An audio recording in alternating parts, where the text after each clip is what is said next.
Good morning, everybody, or good evening, or good afternoon, or wherever you are and whatever your time zone is. Let me go ahead. I've got my phone up there precariously perched. Hopefully nobody tries to call me, or it might buzz my phone right off of the stand that it is taped to. Let me get into the group on my laptop down here, so if anybody has questions, I can actually see them. There I am. Let me make that big.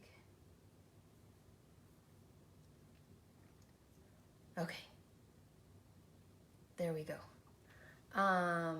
Hopefully you can see everything here. This little bit of red and whatnot up here, I apologize, that is the tape.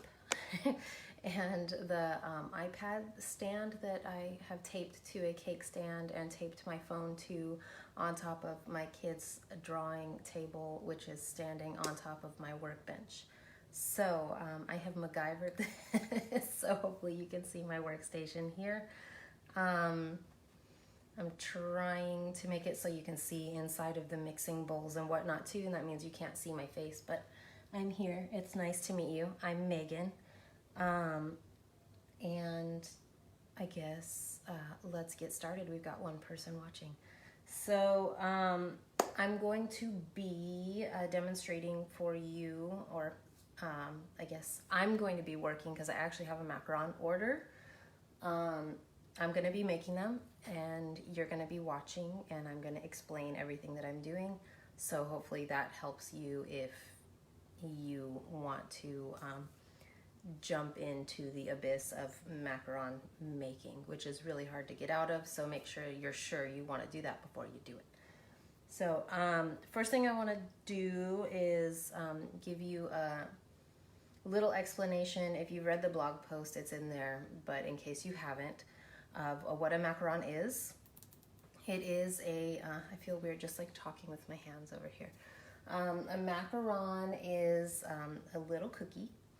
It is a meringue based cookie. So what that is sugar fluff, basically. The traditional version is made with egg whites and sugar. And so it's a really delicate cookie. It melts in your mouth. It has a pleasant texture to it, and then it's mixed with almond flour to give it a bit of chew, and then you sandwich the two cookies together with buttercream or ganache or whatever it is that you want to use. Excuse me. And what a macaron is not is a macaroon. And that is usually made with shredded coconut mixed again with meringue, and then it's usually got some like chocolate on it. And that one is pretty easy to make. A macaron is not so easy to make. It's pretty darn difficult to get right. So if you don't get it right the first time, don't feel bad about yourself. If you don't get it right the second time, don't feel bad about yourself.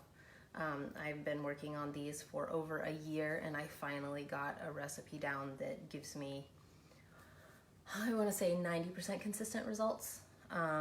So that's what I wrote down and typed up and put on the blog, and that's what we're going to be making today.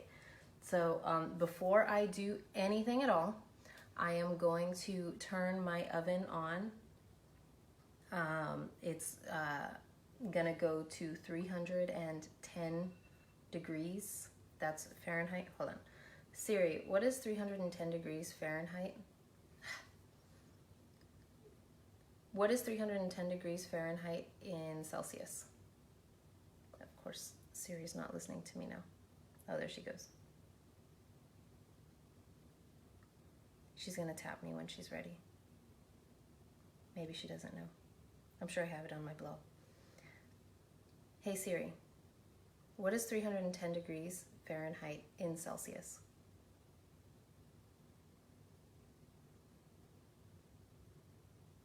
Y'all, this question is too hard for Siri. If somebody knows, if you could let me know. I've got it on here. No, I don't. Let me Google that real quick, you guys, because that's kind of really important information, and I know that most of the people in this group are not in the States. So I apologize for not knowing that right off the top of my head. Okay, that is about 154 degrees Celsius. So that is what I am going to preheat my oven to right now. I like to preheat the oven about an hour before I actually put the cookies in because it can take the oven sometimes that much to stabilize itself, that much time. So I'm gonna do that right now, 310 degrees Fahrenheit or 154 degrees Celsius. Take out all my cookie sheet I had in there.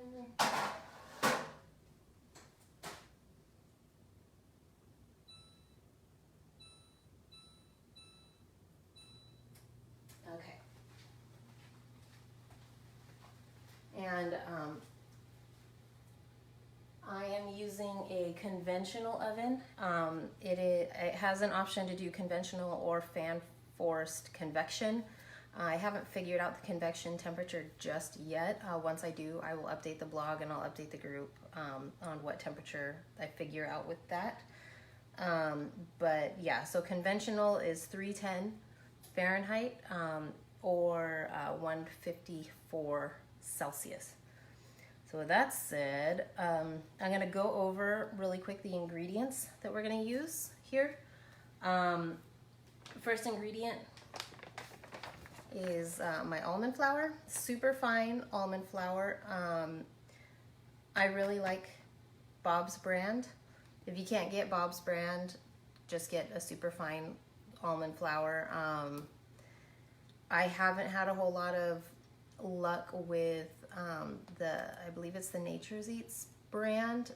The granules are too big. It's not really finely ground. And then the, oh gosh, what is the brand? Blue Diamond almond flour. It usually comes out really greasy. So if you have that brand, you might want to look up pre-baking your flour. There are a lot of resources online if you want to Google that really quick that'll teach you how to do that. But this brand is great. I've had good luck with the Walmart brand, and then if you're in the Texas area, the HEB brand is usually pretty good as well. Just make sure that it's super fine though, because we're going to be putting it through the sieve here, and like for the Nature's Eats, most of it doesn't go through that, and it's very frustrating. So number one ingredient there is the almond flour. Next, powdered sugar. I use organic because here in the United States, like 99% of our sugar is made with bone char. So in order to keep it vegan, I make sure to use the organic powdered sugar. And this one actually, instead of cornstarch, has organic tapioca starch in it. I haven't found that the tapioca starch hurts or helps the meringue in any way whatsoever. It just helps the sugar to remain free-flowing and to keep it from clumping. So almond flour, powdered sugar. Next ingredient is granulated sugar. That's in a bin behind me, so I can't really bring it here to show you. Again, since I'm here in the States, most of our sugar is made with bone char, so I use the Zulka brand of granulated sugar, and it is bone char free, but any granulated sugar should work. Next ingredient is Aquafaba. This is the liquid from cans of beans. Or if you cook your own beans, it's the cooking water. This is not the soaking water from your beans, it is the cooking water. And I have reduced this down by about a third. I eyeball it. I open a bunch of cans at one time, dump all the aquafaba into my pan, and then I simmer it on about medium heat. To where it's not boiling, because if it boils, it'll foam up and it'll boil over, and that's a gigantic mess you don't want to clean up from your stove. But I reduce it by about a third, and I eyeball that. And then I use it right away. I don't refrigerate it overnight. I don't do any of that. Even if it's, you know, still hot, whatever, I'll pop it in the mixer and let it cool off as it's whipping. So this is my Aquafaba. As you can see, mine is not like gelatinous like egg whites. It's still liquid and it works just great. I have heard of people having luck without even reducing the Aquafaba. I haven't tried that yet. That's a great idea. I will try it soon and I'll keep you guys updated. So this is my Aquafaba. Next is either cream of tartar or vinegar. Both of those are an acid. You're gonna add it to the meringue and it helps to stabilize it and keep it from deflating. I'm actually out of cream of tartar right now and I know it's not available in a lot of places. So feel free to just use white vinegar. And I use whatever the cheapest brand gallon jug I happen to be in the store to grab. So, and then last but not least, your food coloring if you decide to use it. Make sure to use either gel or powder coloring. If you use liquid, it could throw off the dry to wet ratio in your batter. So make sure to use gel or powder food coloring. And that's it as far as ingredients go. It is pretty basic in the terms of the ingredients that are used. It's just the method that is not basic, but we'll get into that in a minute. Next is the supplies that you're gonna be needing. First of all, of course, you're gonna need an oven. And like I said, my oven, I use the conventional setting on it, not convection. You're gonna need a stovetop. First of all, to simmer down your Aquafaba, but also because we are going to be boiling our sugar and you need to do that on the stovetop. You need a mixer. You can use a hand mixer if you want. Like your arm is gonna get really tired because you're gonna be standing there and doing this for a long time as you pour in your hot syrup, and that can be kind of dangerous, and it is possible. But if you have a stand mixer, it is a lot easier to use a stand mixer than a hand mixer. And you're gonna want to use your whisk attachment. If you use a paddle or the dough hook, I don't know anybody that would try to use a dough hook, but if you do, neither one of those are going to incorporate enough air into your Aquafaba to get it to whip up. So you're gonna be using the whisk, and it's gonna make billions of tiny itty bitty little bubbles in your Aquafaba, and that's what turns it into fluff. So use your whisk attachment. Next, you're going to need a kitchen scale. You're going to need one that measures in grams. So I know that's not that big of a deal for people who are not in the States, but if you are, make sure you get a scale that measures in grams and not just in ounces. I apologize, my allergies are real bad today. Next, you are going to need a large glass or metal mixing bowl. You don't need one this gigantic. I'm using an extra large one, so hopefully you can see inside and see what I'm doing. But you need glass or metal, because if you use plastic, it traps grease, and even a small speck of grease will deflate your Aquafaba and you'll just have a puddle of delicious sugary mess. And while delicious, it's not what we want. Next, you're going to need a paper towel or a clean cloth that is lint free. You can use as well if you don't have a paper towel. We're going to be using that to wipe out our bowls and our pans with vinegar to get all the grease off. You're going to need a fine mesh sieve. I have not had luck with the plastic ones, so I recommend using a metal one. You're going to need a silicone or rubber spatula. This is a must. If you try to do this with a wooden spatula or with a like a stiff plastic one, it's not going to work. Next, you're going to need a small saucepan. You want to make sure that you've washed it with hot soapy water, and then we are also going to wipe it out with vinegar to make sure that there's no grease in it whatsoever. This is what we're going to use to boil our sugar syrup. You are going to need a candy or food thermometer that goes up to at least 400 degrees Fahrenheit, and that's about 200 degrees Celsius. This is the one that I use. I got this for about 15 bucks at the grocery store, and the reason that I like it, turn it up to the temperature. This is, of course, on Fahrenheit. I can set it to a temperature, and then once the temperature of the food reaches whatever I have set, it has an alarm. So I can put this in my pan, in the sugar syrup, and then I set it to like 220 degrees, and then I can come back and check on how my fluff is doing over here, what's going on at my station, without having to worry about burning my sugar because, hi Sarah, because yeah, my alarm will tell me when it's getting up to temp. So I really, really like this rather than the one, you know, that you're sitting in there and you have to watch like a hawk.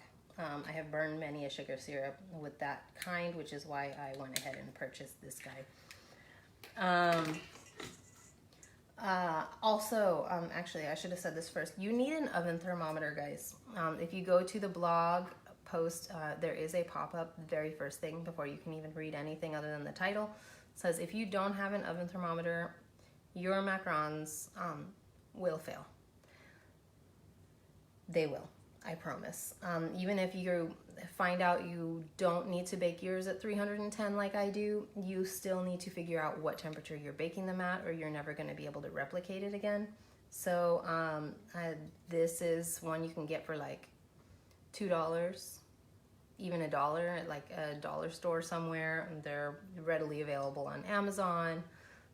You need an accurate oven thermometer. So I use this, and then I have also used this guy as well because it's an in-oven thermometer. It's made, you know, for like if you're cooking a roast or whatever, like you stick it in there and know when it's up to temperature. So I hang this guy in the oven, and I've compared this with this and also another thermometer to make sure that my oven is perfectly at temperature. So yeah, make sure you have an oven thermometer, guys. Next, we need piping bags. I use disposable. I know it's like terrible to use disposable plastic. The thing is with the reusable piping bags, they hold on to grease, and that will deflate your macarons. So unless you have a dedicated piping bag for macarons, I highly recommend using these guys. And I'm going to be making 2 colors today, so that's why I'm using 2 bags. Otherwise, you can just use one. And then my piping tips that I use are these guys. These are Wilton 10 and Wilton 12.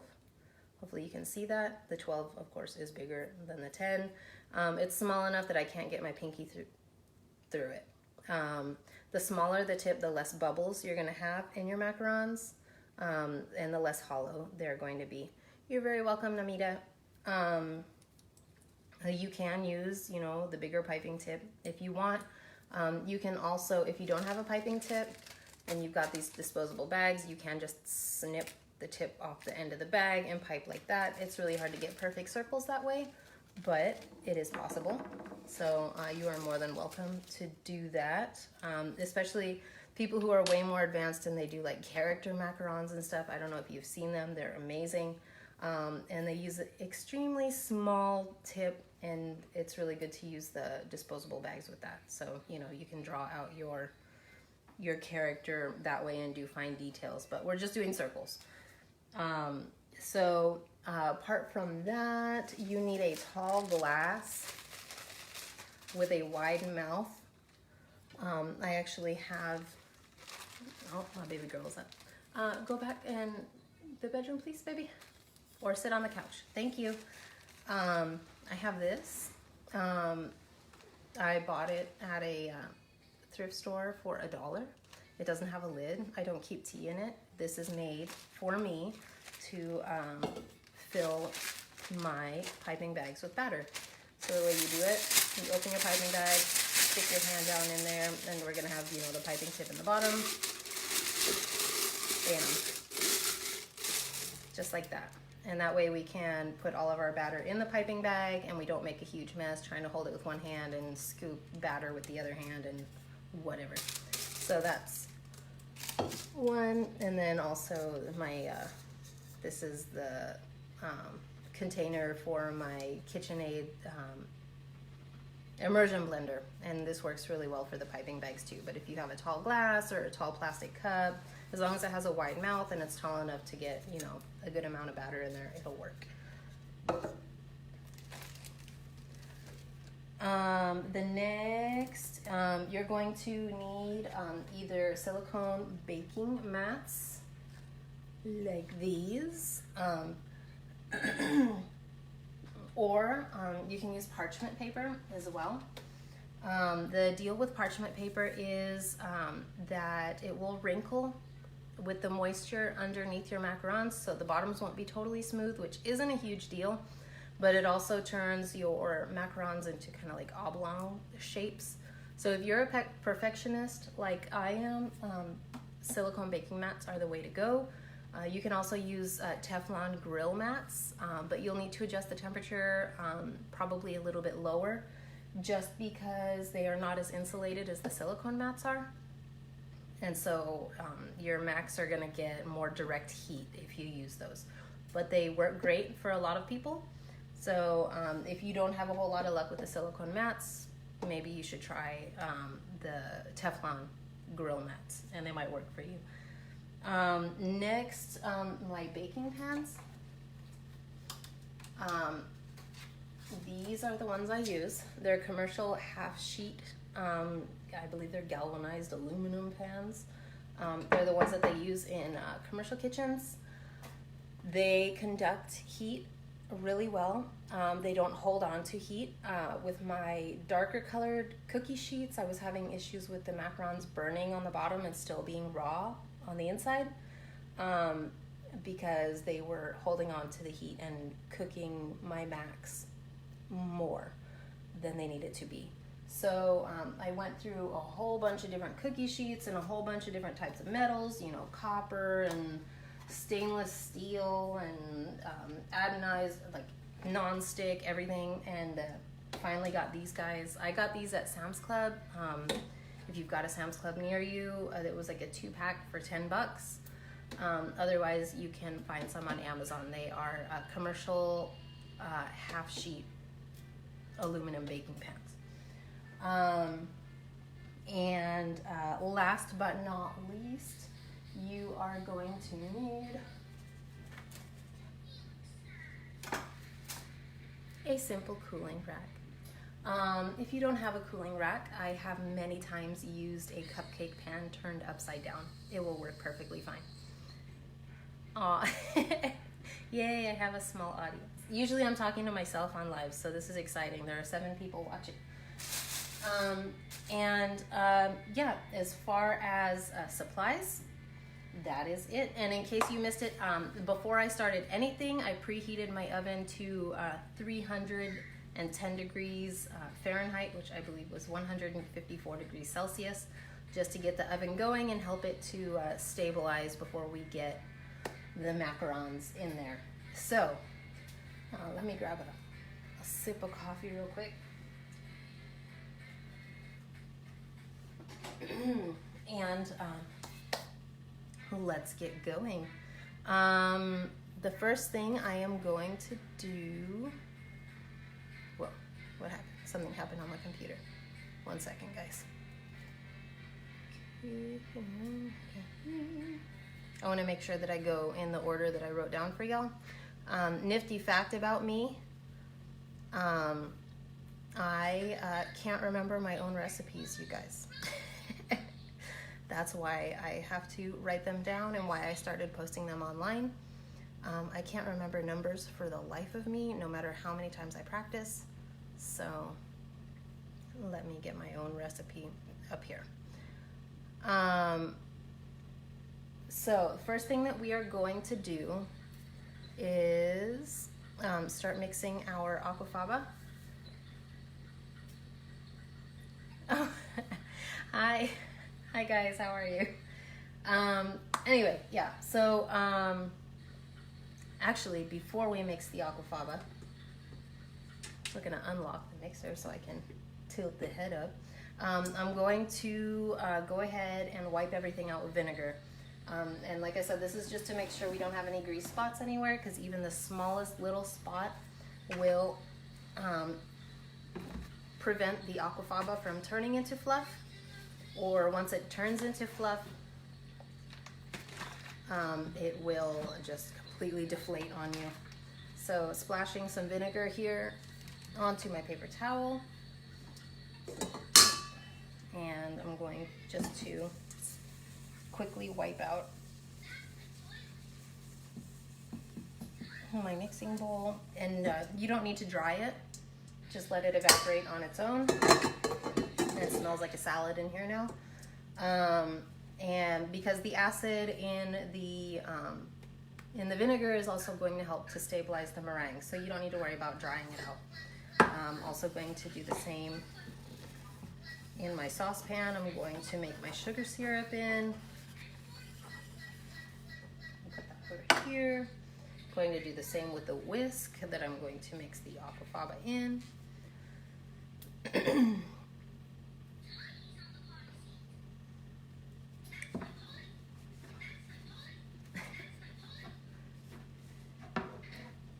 Aw, a 13-year-old trying to make macarons is like, oh my gosh, that's a super hard thing, and that's amazing. She's brave.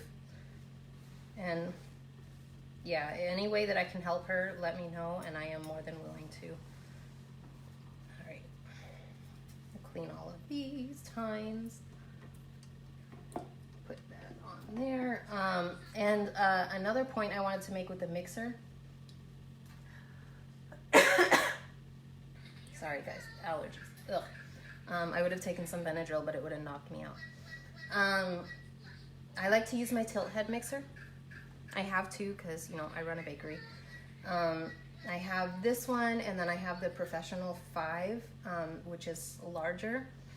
I prefer to make the fluff in the smaller tilt head mixer because the larger one has a hard time reaching the aquafaba in the bottom of the bowl to whisk it up.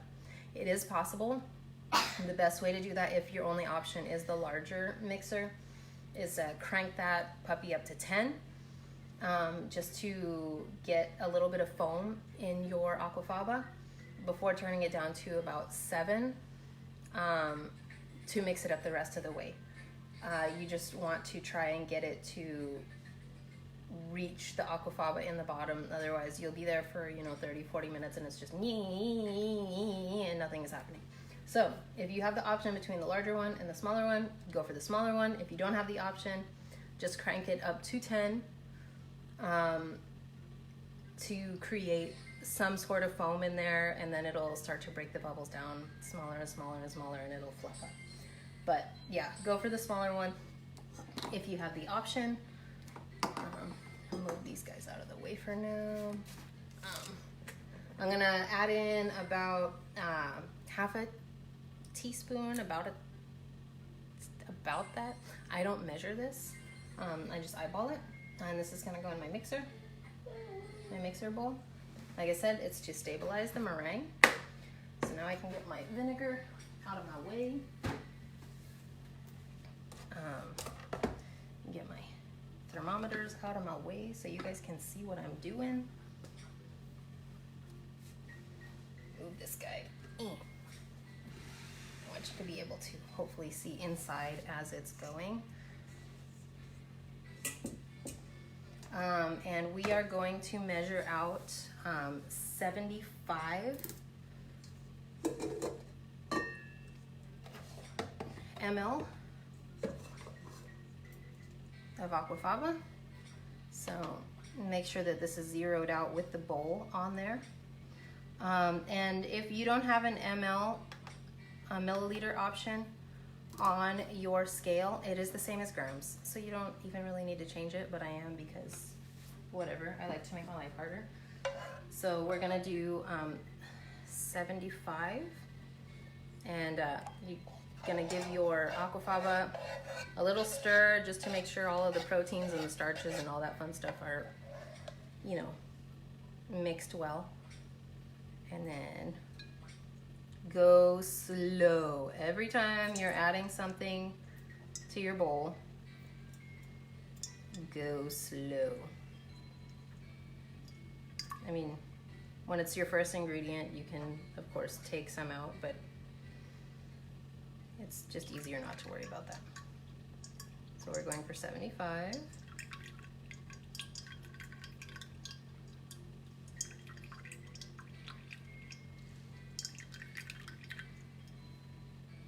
$66, 71, 74. And if you're one over, one under, it's not that big of a deal. You just want to be as close to exact as you can be so that you have room for error later on down the line. So this is our 75 ml of Aquafaba. Make sure I'm doing all of these in the correct order that I wrote them down for you guys. So we're gonna turn the mixer to medium speed. And this is again 75 milliliters of Aquafaba and then about a half a teaspoon of white vinegar. I'm gonna turn it up to medium.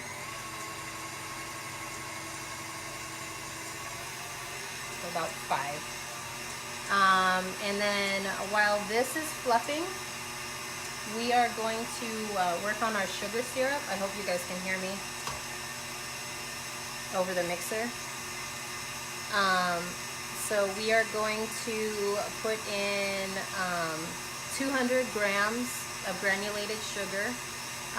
Whether you have just regular granulated or caster sugar, as long as it's pure sugar, there are no added ingredients, whatever, we can go ahead and use that. So I'm going to zero this out, put it on grams, and then my sugar is behind me.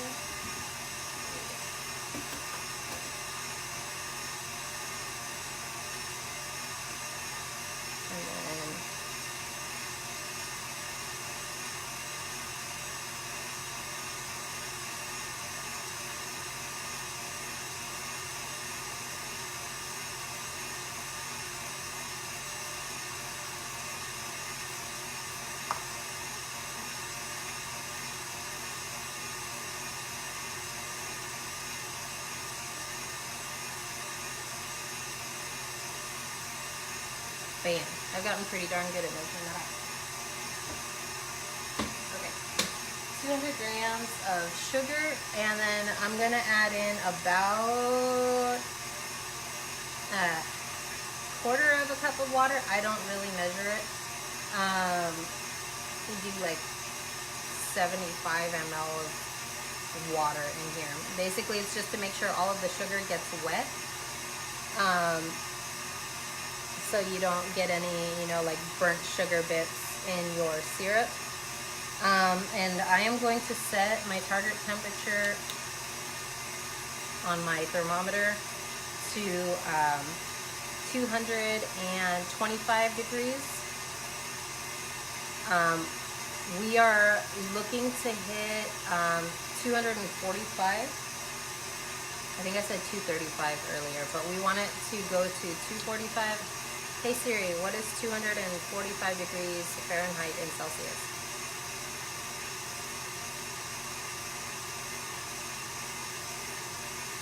You are failing me today, Siri.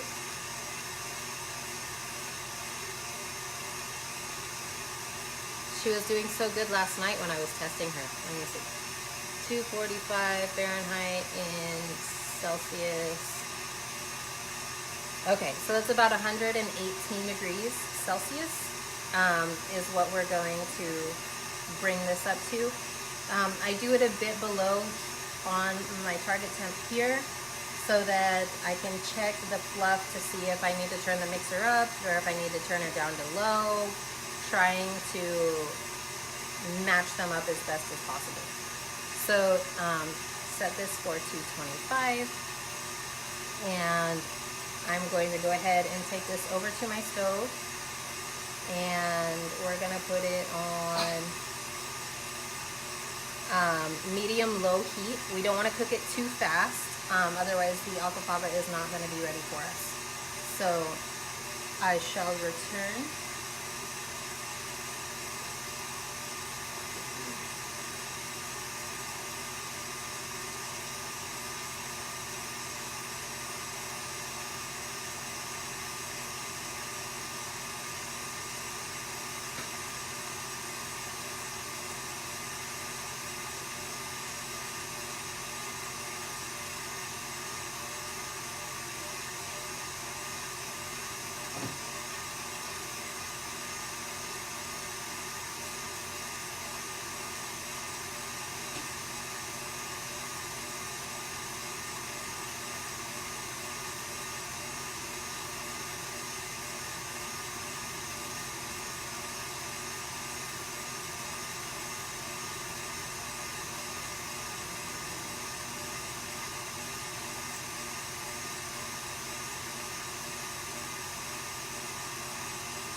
Adding the water to my granulated sugar.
Okay. Takes me a little while. Sorry for the break, guys. Takes me a little while to do it because since I'm using the probe thermometer, it can't touch the bottom of the pan, and I have to use like clothespins to try and MacGyver it to be exactly where it needs to be in the middle of the pan. Have I ever tried potato protein instead of aquafaba? I have not. It's not really readily available here that I have found in the States. I found a vegan baker who sells it over in Europe, but then the shipping ends up being like 30 bucks for a small pack. So I'm trying to find a better source over here, and I haven't yet. I've heard of people using soy protein isolate. I haven't gotten my hands on that either because everything I found is really expensive, and I really wanted to just perfect aquafaba before I ventured off into more obscure ingredients, but it is in the future, so if you're interested in that, hopefully in the next few months I'll be trying that. Okay, so where was I? Oh, we got our aquafaba fluffing. You can kind of see that in the mixer, right? Hopefully. You should never lift your mixer while it's mixing. That's terribly bad for it, so please don't do that. And while that is going and our sugar is cooking over on the stove, I'm keeping an ear out for my thermometer to beep at me. We are going to go ahead and measure out all of our dry ingredients. So I need my gigantic bowl. Like I said, you don't need a bowl this large. I'm using it just so that hopefully you can see what I'm working on down here. So we're going to zero it out. I don't like how it's all wobbly on there. Let me try and get it loose.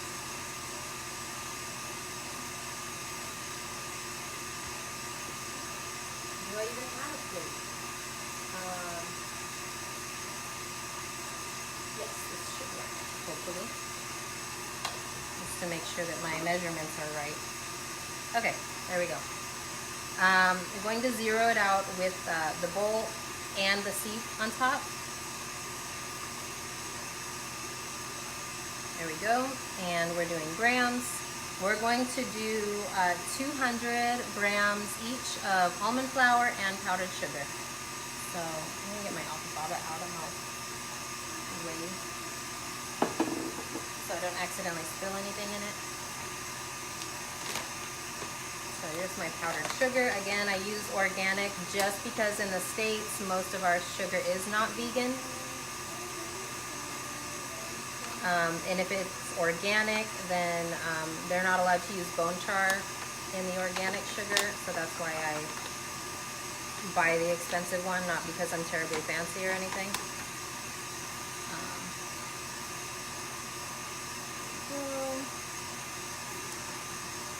Oh, I didn't mention scissors. Scissors are very useful, so hopefully you have some. Open up my next bag here.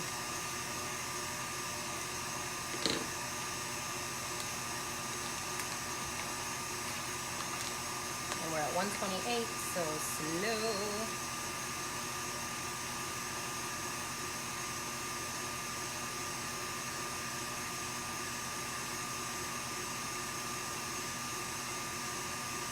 We're going for 200.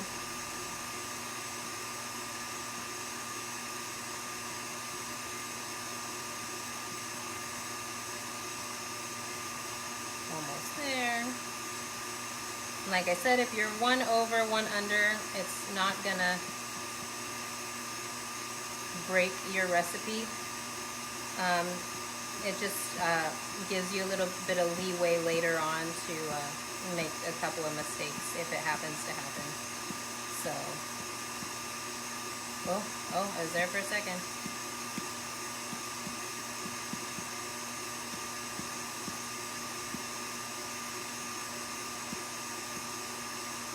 Jeez, come on. There we go. All right. 200. And now I'm going to add in, yes, I can't wait for the United States to get with the times on the bone char sugar. It's just, and you know, here it's actually, it's illegal to use like livestock slaughterhouse bones to make the bone char. So the animals have to have died of natural causes. There's no way that enough animals die of natural causes for them to have that much to make as much sugar as we use here in the States. So what they do is they import stuff from China, apparently, what I read at least. So they import bones from China to char and to filter the sugar, and it's just like nonsense. Anyway, we're making macarons, so let's let's be happy. Oh look, it's turned off, but that's okay because we're done with our powdered sugar measurement. We're gonna measure our almond flour now, another 200. So just toss that in there.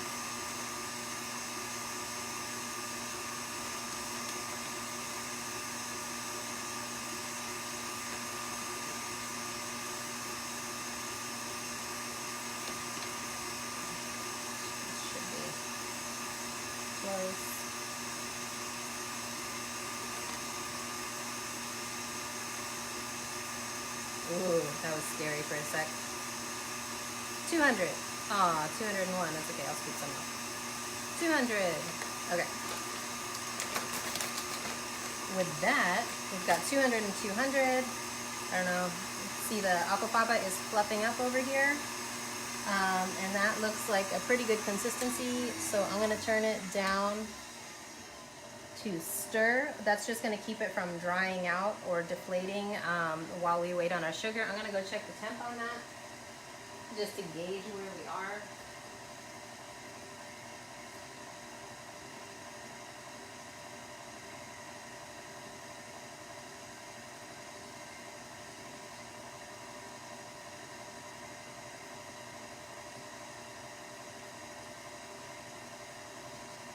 Okay, it is at 135.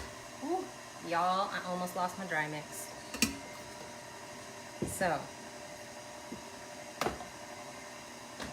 I'm going to go ahead and sift all of this. The easiest way and the least messy way to do this is with either a whisk or a silicone spatula. Strangely enough, I don't have a whisk, you guys. So, the only whisk I have is the one in my mixer. I've had a few, but they all like rusted or got water stuck in the handle and they were just gross. So if you know of a good whisk that doesn't do any of those things, please let me know. I'm in search for a good whisk. So oops, threw some out of there. That'll be fine. Just gonna use this to push the dry mix through the sieve.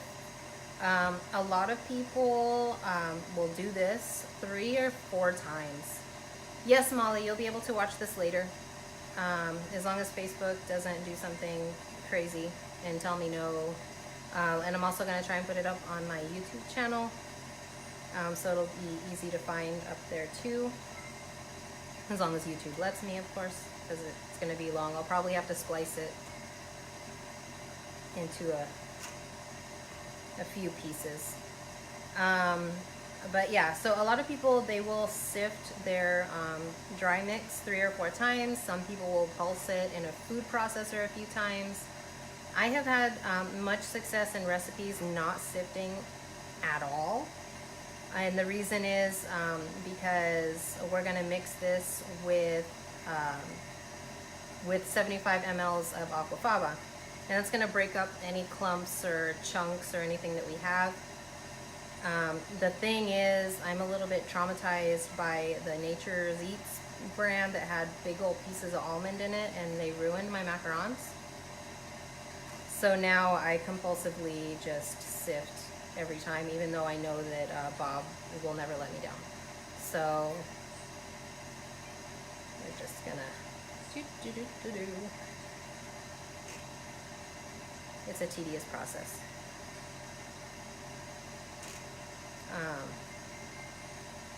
It would probably be easier if I had a bigger sieve, which I do, but I don't like washing that one. So I use my smaller one and just, torture myself during the macaron making process because I don't like washing.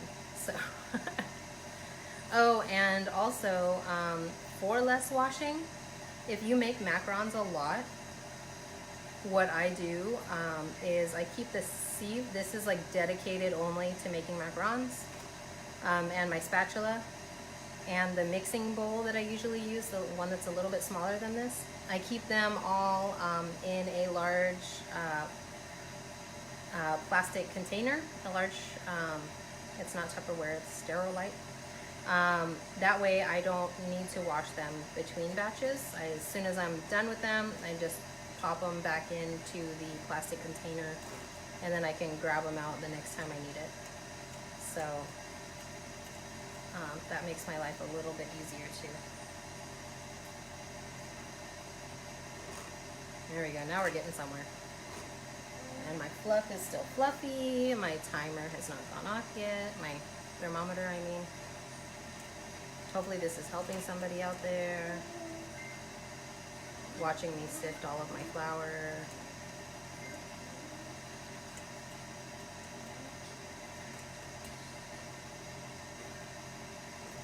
Uh-oh. There's like one of the reasons I said it's okay if you're over or under, because mistakes happen like that. I probably threw about a whole gram of flour overboard.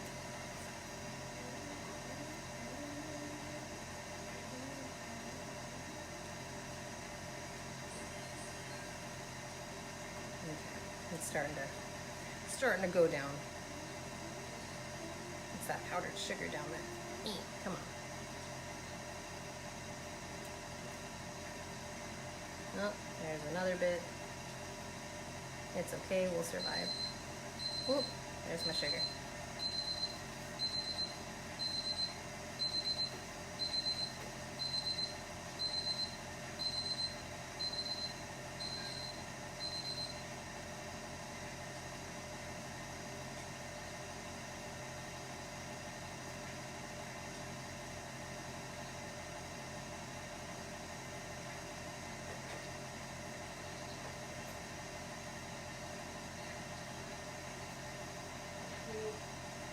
And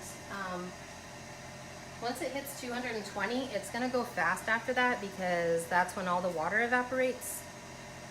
And the water is what keeps the temp down, you know, because water can't go over 220. I believe it's 220 boiling temperature. So I just set the thermometer to 240. So it'll let me know, and then once it hits 240, I'll stand there until it gets up to temperature, and I'll bring it over here and add it to my fluff.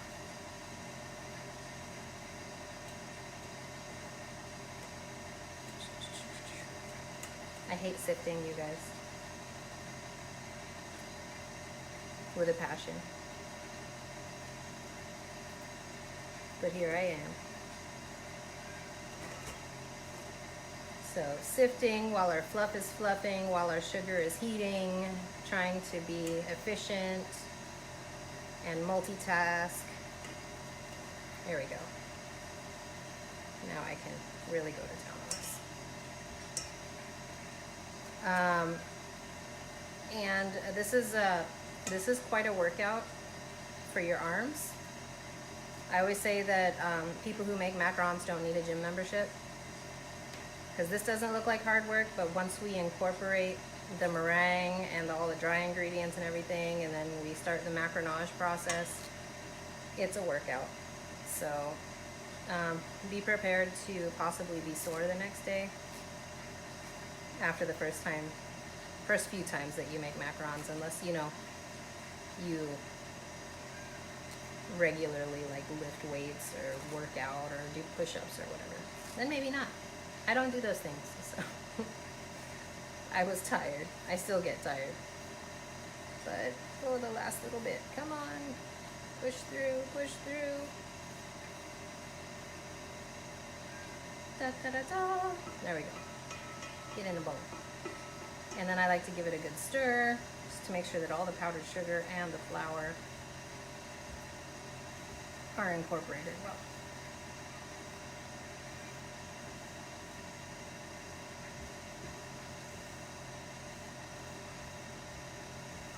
All right, there we go.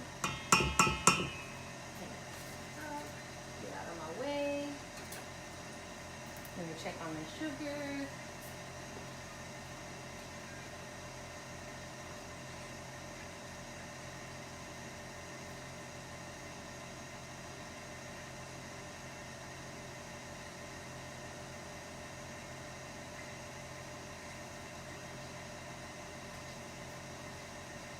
Yep, sugar is just about there. So we are going to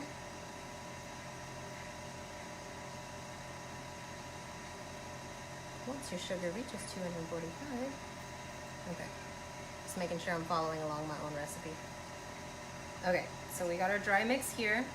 This is ready for us to add in our 75 ml of remaining Aquafaba. It is completely possible to whip up the entire 150 ml in your mixer and then, you know, macaronage everything, dry ingredients and everything together, but it just makes it a lot easier to split it in half.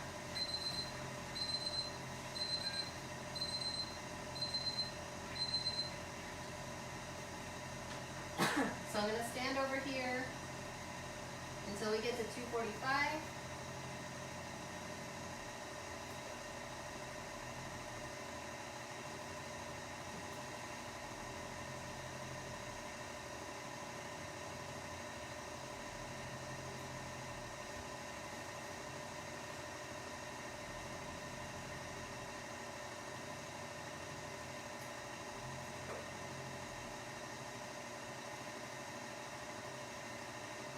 one more degree to go.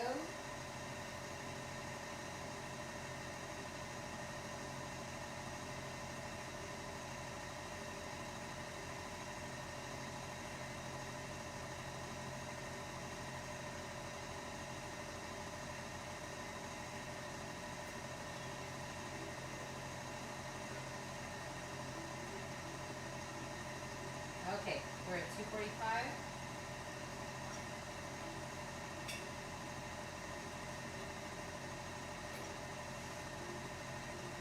So I'm going to quickly bring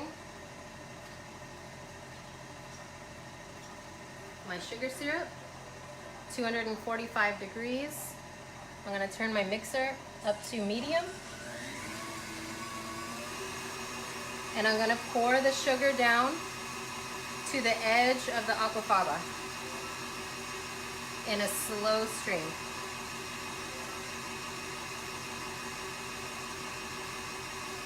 If you go too fast, it will deflate your aquafaba. So you want to make sure that you go slowly.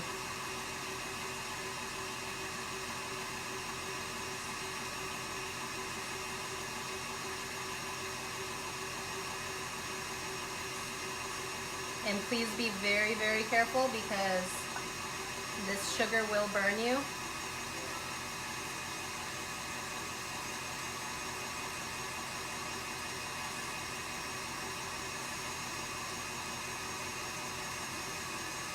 And then the last bit that's in there, don't worry about that. Don't sit here forever trying to get it to go in because it will cool and it will solidify, and then you'll get big chunks of candy sugar in your meringue. And what happens then is when your macarons are baking, those will melt and they'll make pits and hollow places and just really mess up your cookies. So now that sugar is in there. Also, don't worry about the sugar that gets on the sides of the bowl. You can see in here that some solidified on the sides. That won't bother anything as long as you don't try to scrape it off to get it into your meringue. So now that all of the sugar is in the aquafaba, we're going to turn this up medium-high.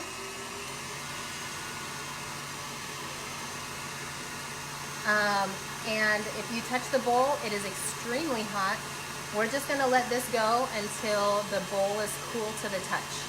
It's going to whip up beautiful and marshmallowy. It's going to look like marshmallow fluff once it's done. It's already getting glossy in there, but we need it to be cool to the touch to be able to mix it with our dry ingredients. So I'm going to go put this back on the stove so I don't burn myself.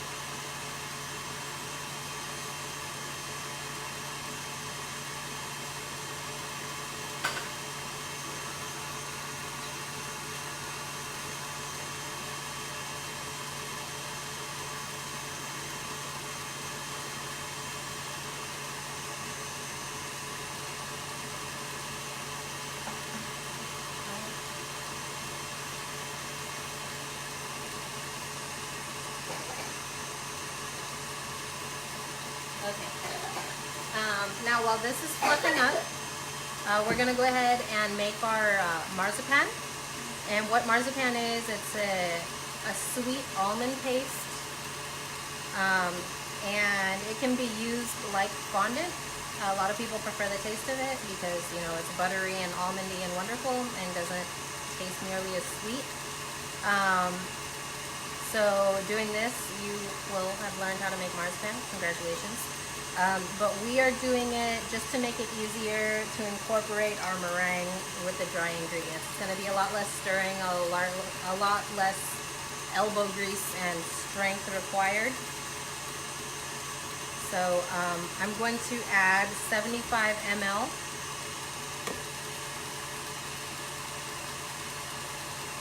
of my aquafaba. Please don't fall over again. Actually take this guy out. And I'll leave him in. And again, like I said earlier, grams are the same as ml, but because I'm a glutton for punishment. I'm gonna go ahead and use it. We're doing 75. So this is gonna be a total of 150 ml of Aquafaba in our macarons. Remember, go slow because you can always add more, but you can't take it out. So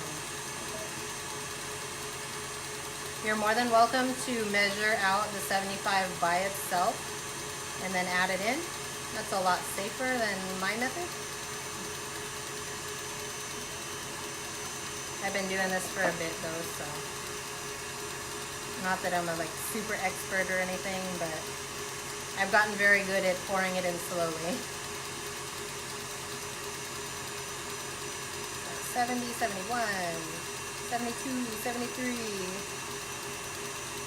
74, 75, there we go. All right, and with that, thank you scale, we're done with you.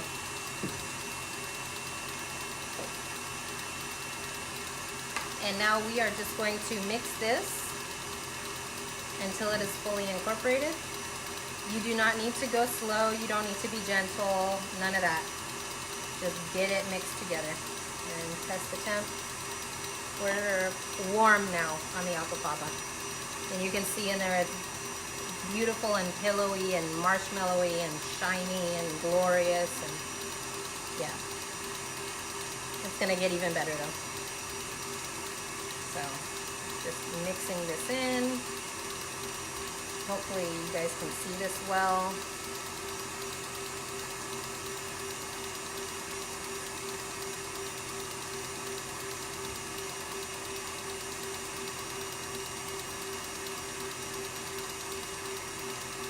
And it's gonna make a ball of dough, and that's what we're looking for. You can also add in your gel colors, your powder colors, if you want to. Well, your powder colors, I recommend you add it in with the dry ingredients so that you don't get, you know, spots of really pigmented dough batter as you're making your macs. But you can go ahead and add the gel colors if you want to at this point. Just keep in mind, once you add your meringue, your fluff to it, it's gonna brighten up, lighten up the colors and make them more pastel because it is white. So,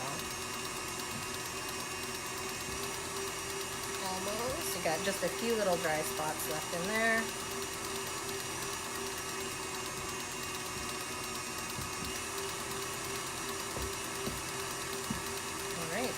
There we go, guys. We've got almond paste. Okay. There we go. Okay. So since our fluff is not done yet, it's still warm. I'm going to go ahead and cover this so it doesn't dry out. It will dry out very quickly because of the Aquafaba. It works, you know, just like egg whites do, in the sense that it'll dry out very fast, and that will throw off our dry to wet ratio for the batter, and we don't want that. So my recyclable plastic wrap.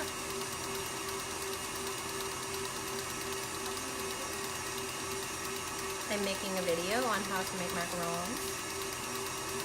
My 5-year-old is up and eating breakfast, asking what I'm doing. So here is our marzipan or almond paste. Oh, not over my hiding tips. Since this is not done yet and this is done, and I want to make sure that I am multitasking and being efficient, I'm going to go ahead and get my piping bags ready. Super simple. Snip the tip of your bag. Oops, I missed that. Put your hand in there. Slide the tip down. And voila. I don't use couplers or any of that because, once again, I hate washing. So then what I do, once the tip is in there, twist it like this and stuff the bag down in there. And what that does is when we are filling the bag with batter, it's not gonna all leak out the bottom. So put that in the bottom of the cup.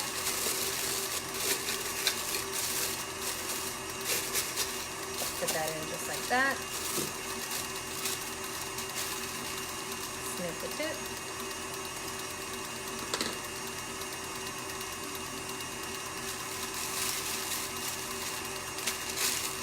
Put the pipe in the tip. Twist and push.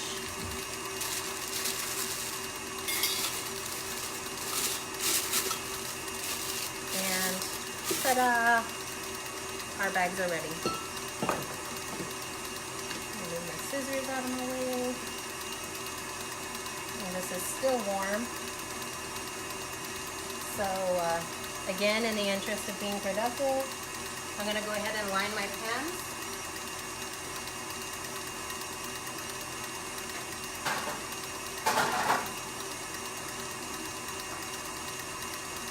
And this recipe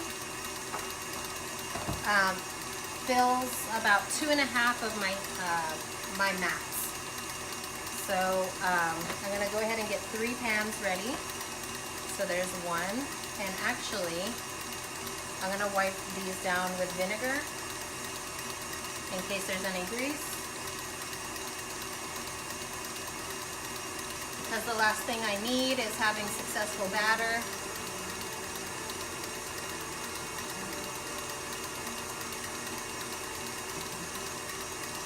Having successful batter and then having them deflate in the oven because I had grease on my mats. Also, if you don't have mats and you want to use parchment paper, please make sure that you are using parchment paper, baking paper, and it is not wax paper. If you use wax paper, the wax melts and it will get into your food, but it will also completely kill your macarons and they will stick. So there we go. We now have grease-free tray. Like that.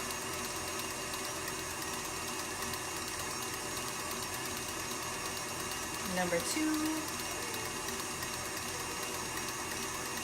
And then I have 2 more silicone mats, but I have no idea where they are.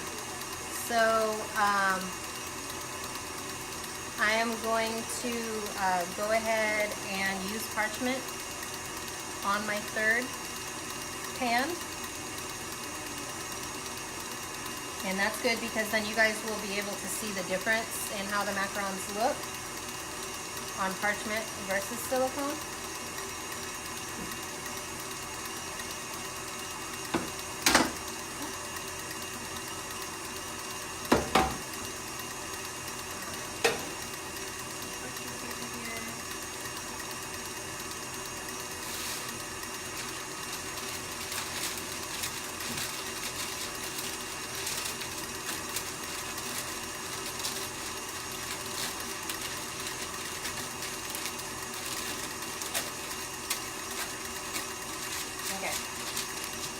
And like I said, it makes about 2.5 trays for me, so I don't need to fill the whole pan with my parchment. Once the batter is made, you can use a little bit on each of the 4 corners of your parchment to stick it down to the tray. You can also use magnets, which equals less waste. Bye, Sarah. Thanks for joining for as long as you did. So yeah, you can also use magnets to stick it down to your tray because we're going to be banging the tray on the counter. And if your parchment is not secured to your tray in one way or another, your macarons will fly out and splat on the floor. So, still warm but almost there.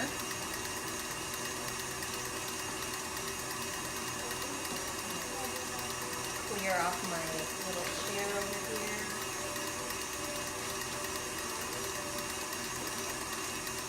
To put my 3rd tray.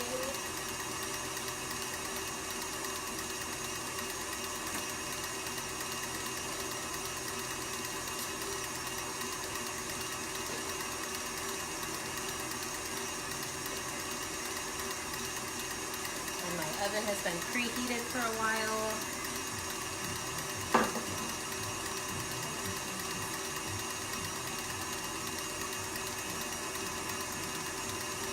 Almost there. We've got our 3 trays are prepped, our bags are prepped. Make sure I get my colors. Let me see here. And make sure, double check my order here on the computer.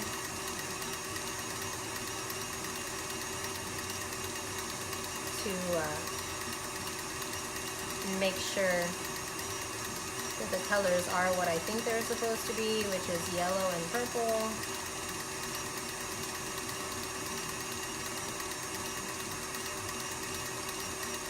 Here.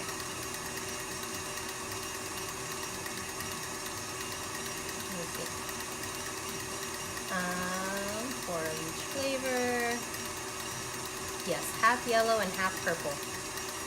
So I will show you guys how to divide the batch in half to add different color to each half of your batter.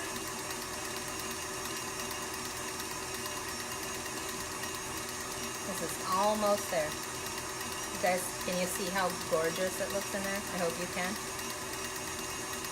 I'll be upgrading my videography equipment hopefully soon, so I can do more high definition videos to really show off how everything looks.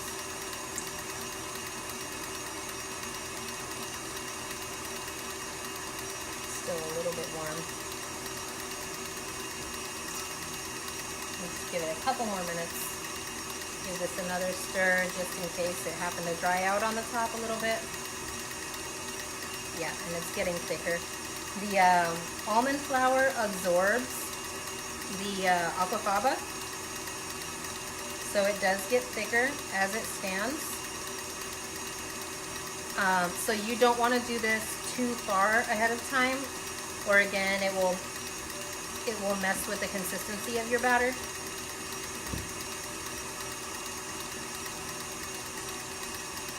I don't know if you can tell how much thicker that is now than it was when we mixed it just a couple of minutes ago.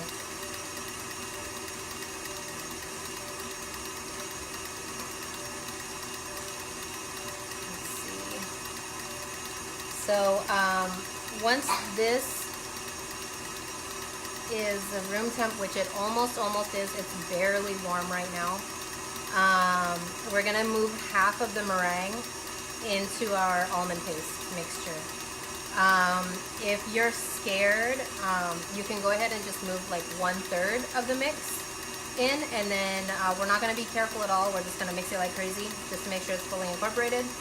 And then the rest of the meringue, when we add that in, that's when we're going to carefully fold it and do the macaronage. So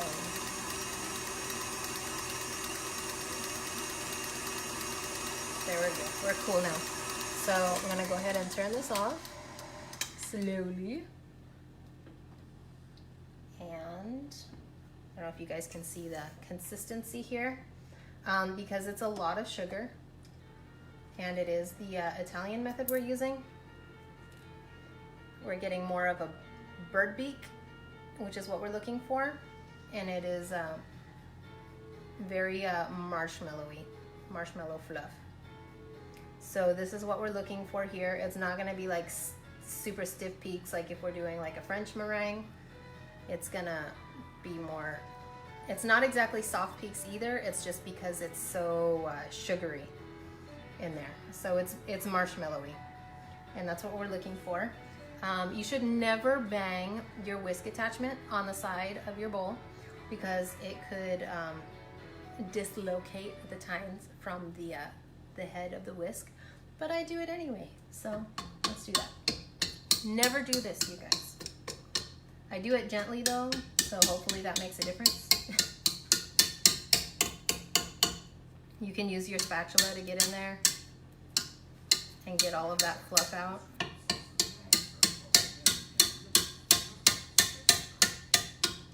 Do as I say, not as I do. That's what we're doing right now.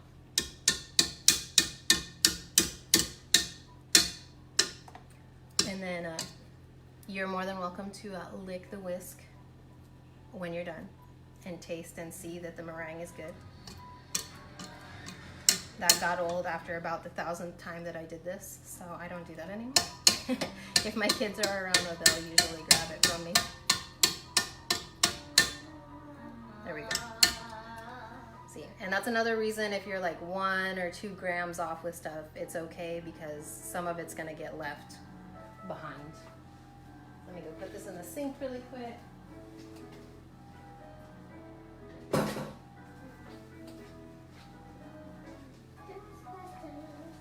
Okay, so now we are going to add half of the meringue into our almond paste. I whisked it just until the bowl was cool to the touch, Sherry Lou. It varies depending on the day, really. So I don't have a time, but I do it on a medium-high speed, so about a 6 on my KitchenAid. So now we're going to add half. Oh, so you guys can see the texture a little better, hopefully. Beautiful marshmallowy wonderfulness.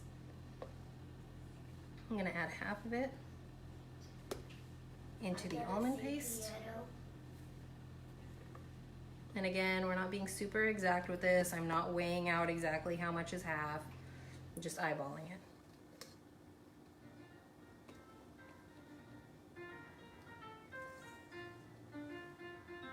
And also, if you're brand new to making macarons and this part makes you scared, go ahead and just add about a third. And then it'll just be a longer macaronage process later. So we're not being careful with this. We are just mixing it together to make a thick batter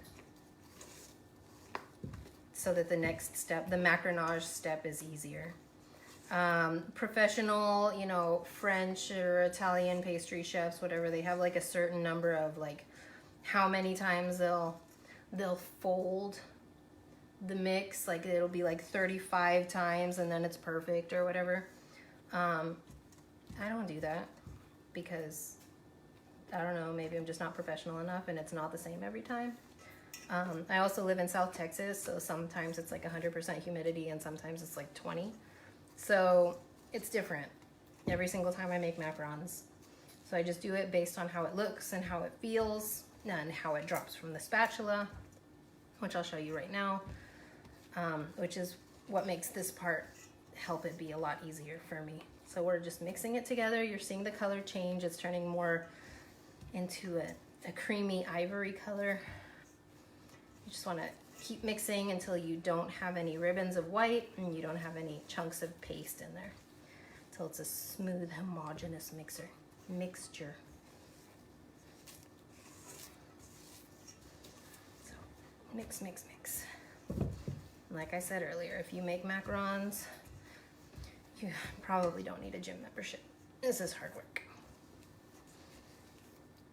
So we're really, with the reason we're using the silicone spatula is so we can really scrape the edges and the bottom to make sure that we're not leaving behind any bits of pure fluff or almond paste. See, I got a big chunk of almond paste right there, so I'm gonna spread it out and mix it up. Basically, all of our work up until this point in making macarons is to incorporate as much air as we can into the batter. Man, I already got some on my arm. Incorporate as much air as we can into the batter. And now that we have done that, we are going to, as carefully as we can, get rid of a very specific amount of air of what we had put in to begin with. If you have too much air in your mix, your batter will be very thick. Your macarons will probably not develop feet. They might explode and crack in the oven. And that is known as the batter being undermixed.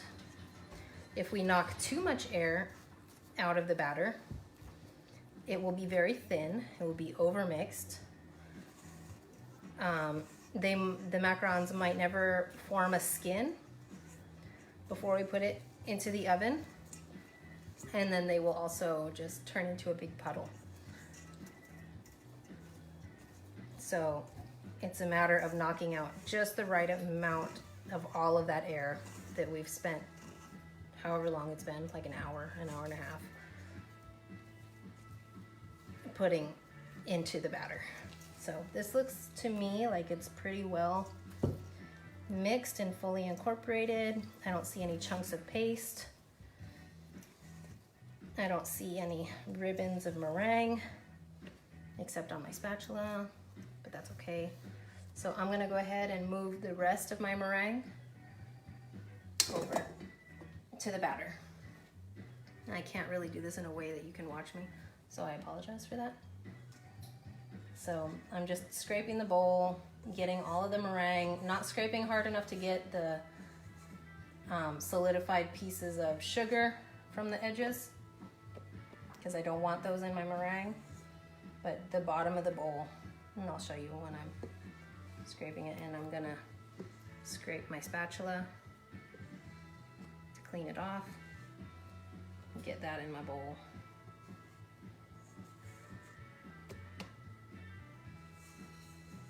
And there will always be some left in your bowl, which bothers me to no end, but that's the way it works. But this is mostly air, so don't feel bad about wasting food, because it is mostly air.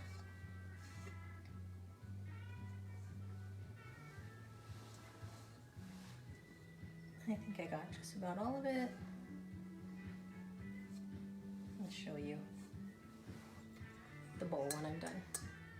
So I didn't scrape off the candy bits that are around from when we added the hot syrup in, but I did scrape all of the bottom here to get my meringue. And now what we're gonna do, we're gonna incorporate the meringue into the batter that we've already made. This process is called Macaronage. Oops, wrong button. That's not what I meant to do, sorry. Hopefully I didn't scare y'all as much as I just scared myself. I'm gonna push this out of the way. That's what I meant to do. Some people who have been making macarons for a while can do this process in their KitchenAid. Got me all excited to make macarons again. Oh yay! I hope you make some, and please show me what they look like. If you need any help with anything, I'm more than willing to help anybody with questions. Feel free to PM me or send me a message on my page, whatever. Where was I? Oh, people with more experience, when you know exactly what stage you need to stop macaronaging, you might be able to do it in your mixer with the paddle attachment. So you're not, sitting here doing this forever and ever and ever and working up a sweat. People will mix it on low and they'll say it'll be for like 15 seconds and then their mixture is perfect. I haven't gotten to the point of being able to use the mixer yet. I've tried it a few times and it just doesn't knock out enough air for me to have my macarons turn out. But if you do it and it works for you, more power to you. That's a lot of time saved. So what we're gonna do now, we are going to be careful here. We are scraping around the edge and folding it over on itself. We, at this point, are trying to not knock out any air from this mixture whatsoever. It makes it easier for me if I tilt the bowl like this. Hopefully you can see it. That way, gravity helps to mix it a little bit too. And then I have access, to the bottom middle here without disturbing the mixture too much. We are just going to incorporate this as fully as we can without knocking the air out of it. You want to mix until you can make a figure 8 with the batter that falls off of your spatula without it breaking. So you see it broke a few times there, which is good because I still need to add my colors. And when you add your colors, you're gonna be knocking more air out of your batter. So that's why I'm being extraordinarily careful right now. If it's your first time making macarons, or if you've never made a successful batch of macarons, I suggest you practice making it without any color at all first. So you can make sure that the whole process of making the batter is, you've zeroed in on what you need to do before playing with any colors. So we're just carefully folding and cutting. We're not smushing.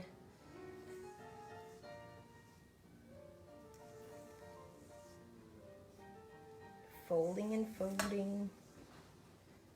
And this looks to be pretty well incorporated. We still cannot make a figure eight without the batter breaking. So that's good. What I'm gonna do now, since I need to make 2 separate colors, I'm going to divide the batter in half. I'm gonna put half of this into another mixing bowl. Let me grab that really quick.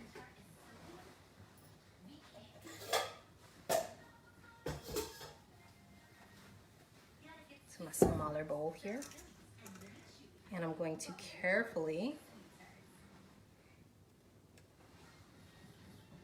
add half of my batter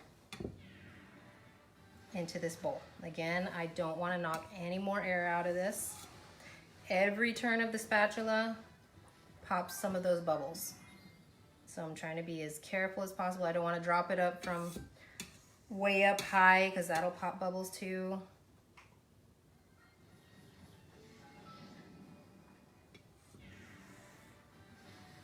So just eyeballing it, that looks like about half. So while I work on this one, I'm gonna go ahead and cover this up so that this doesn't dry out.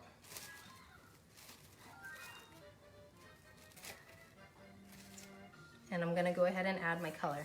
You can add up to about a teaspoon of color into the whole batch without messing up the ratios too much. So about a half a teaspoon per half.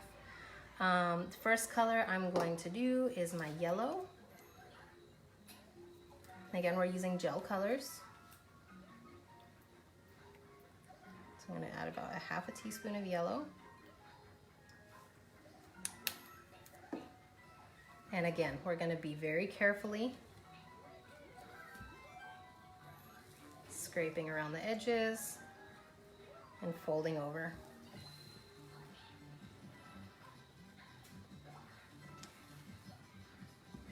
Till that color is fully incorporated.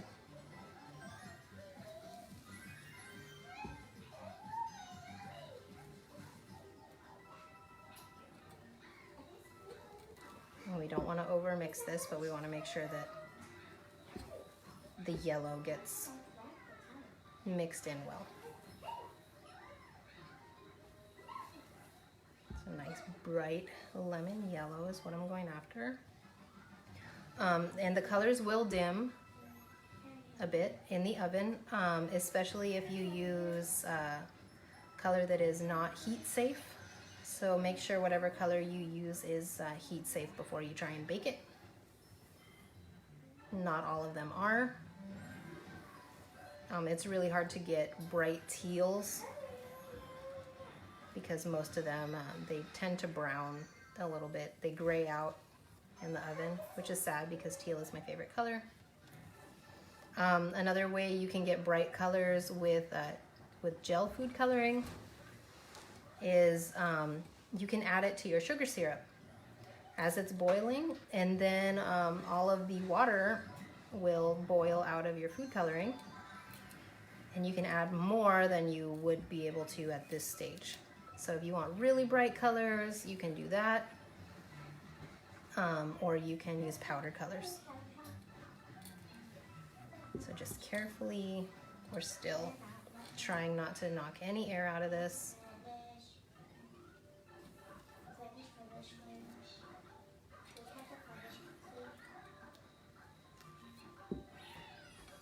And we still can't make a figure 8, so that's good. I'm gonna add a little bit more actually, because I want it brighter. This is a Hobby Lobby color, and they're not typically as bright as Americolors, which I usually use. Americolor, as well as Artisan Accents, will give you really concentrated color. But Hobby Lobby is close to me, so when I run out of one and I need one in an emergency, I go ahead and go and grab theirs because they work pretty darn well. So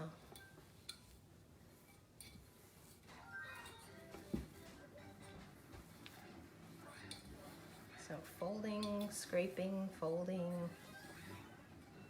folding, scraping, folding.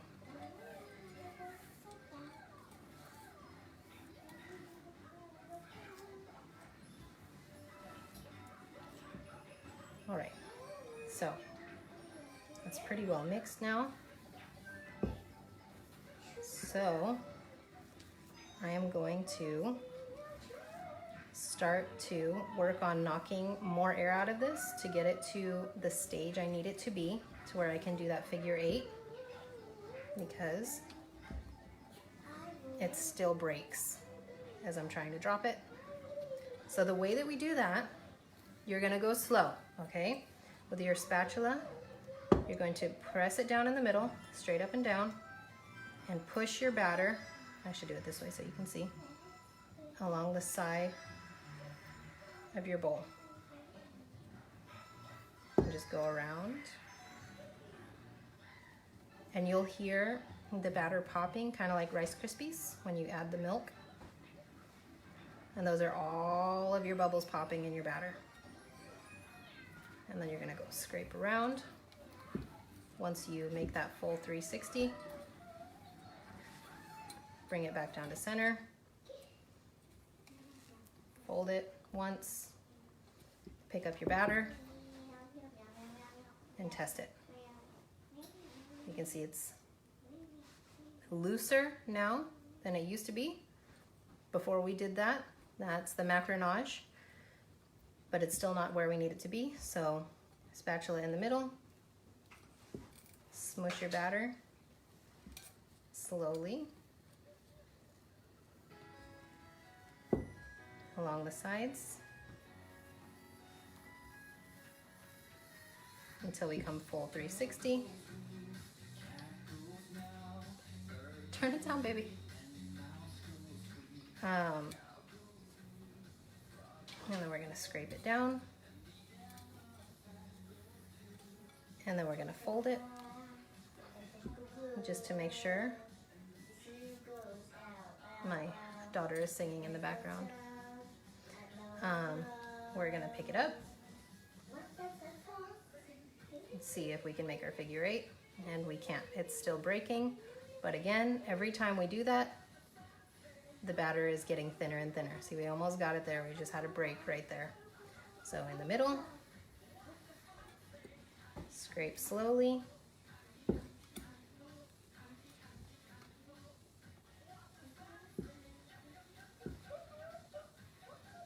Scrape, scrape, or push, push, smush, smush, popping all of those bubbles.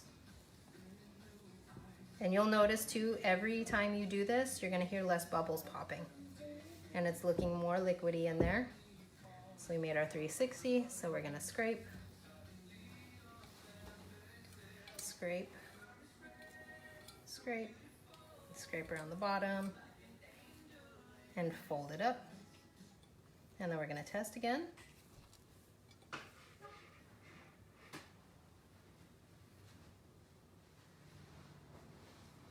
Almost, we're almost there.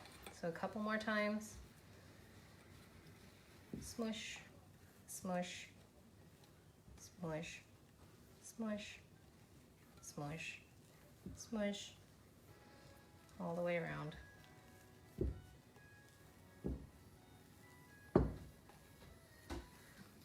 gonna do around the bottom too.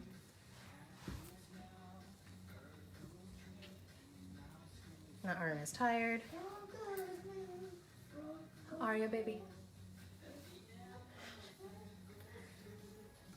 I love my daughter singing, but if Facebook detects any copyrighted music, they will mute my whole video. So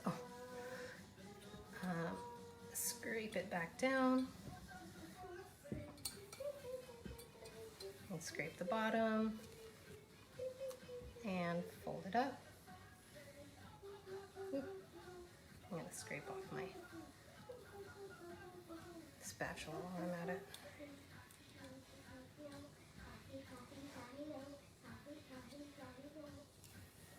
Okay, and fold that in. Okay. See how much thinner the batter is now?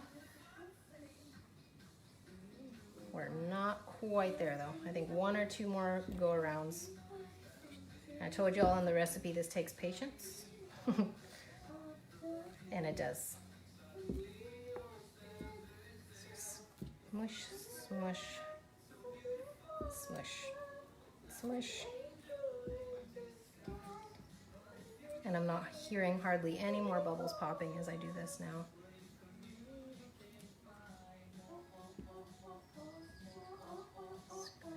Scrape.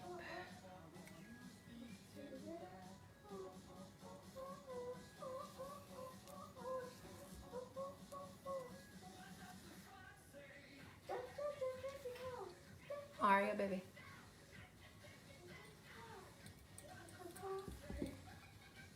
All right, test it now. And there we go. We've got our figure 8, you guys. Hopefully you saw that. Without the batter breaking. We've got an 8. So that means this batter is done. Yay! And we are ready to bag it. It's pretty darn easy to put it in the bag. Just scrape, scrape, scrape. I mean, it's pretty easy unless I'm trying to do it backwards so you can see it in the video. And I just scrape the spatula on the rim of the bagging vessel.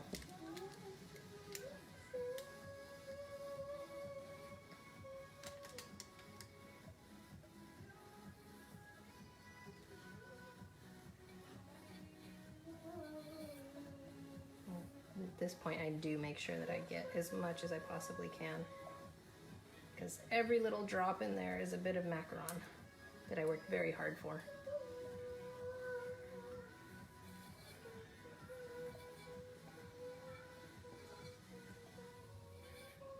There we go. Where can I dispose of this? There. Okay, I'm gonna scrape this off.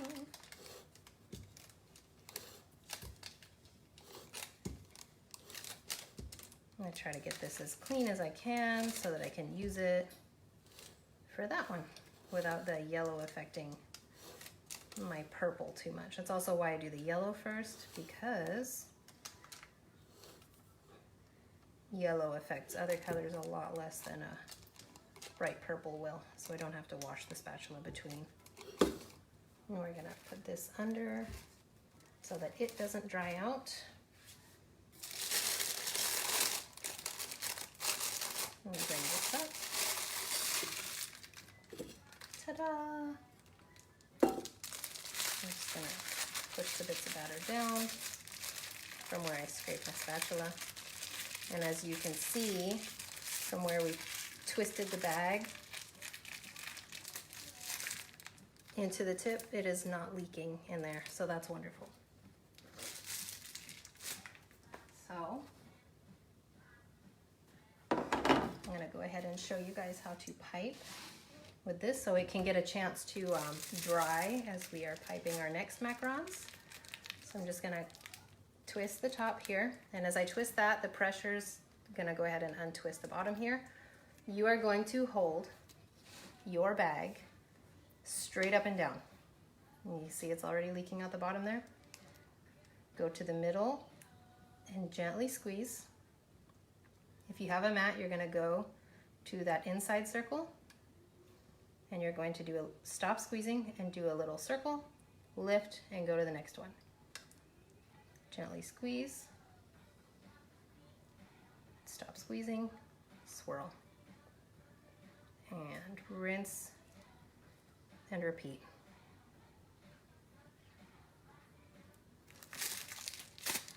And you can see as I'm squeezing, hopefully you can see, I'm lifting the nozzle up so it's not getting buried in the center of the macaron as I'm piping.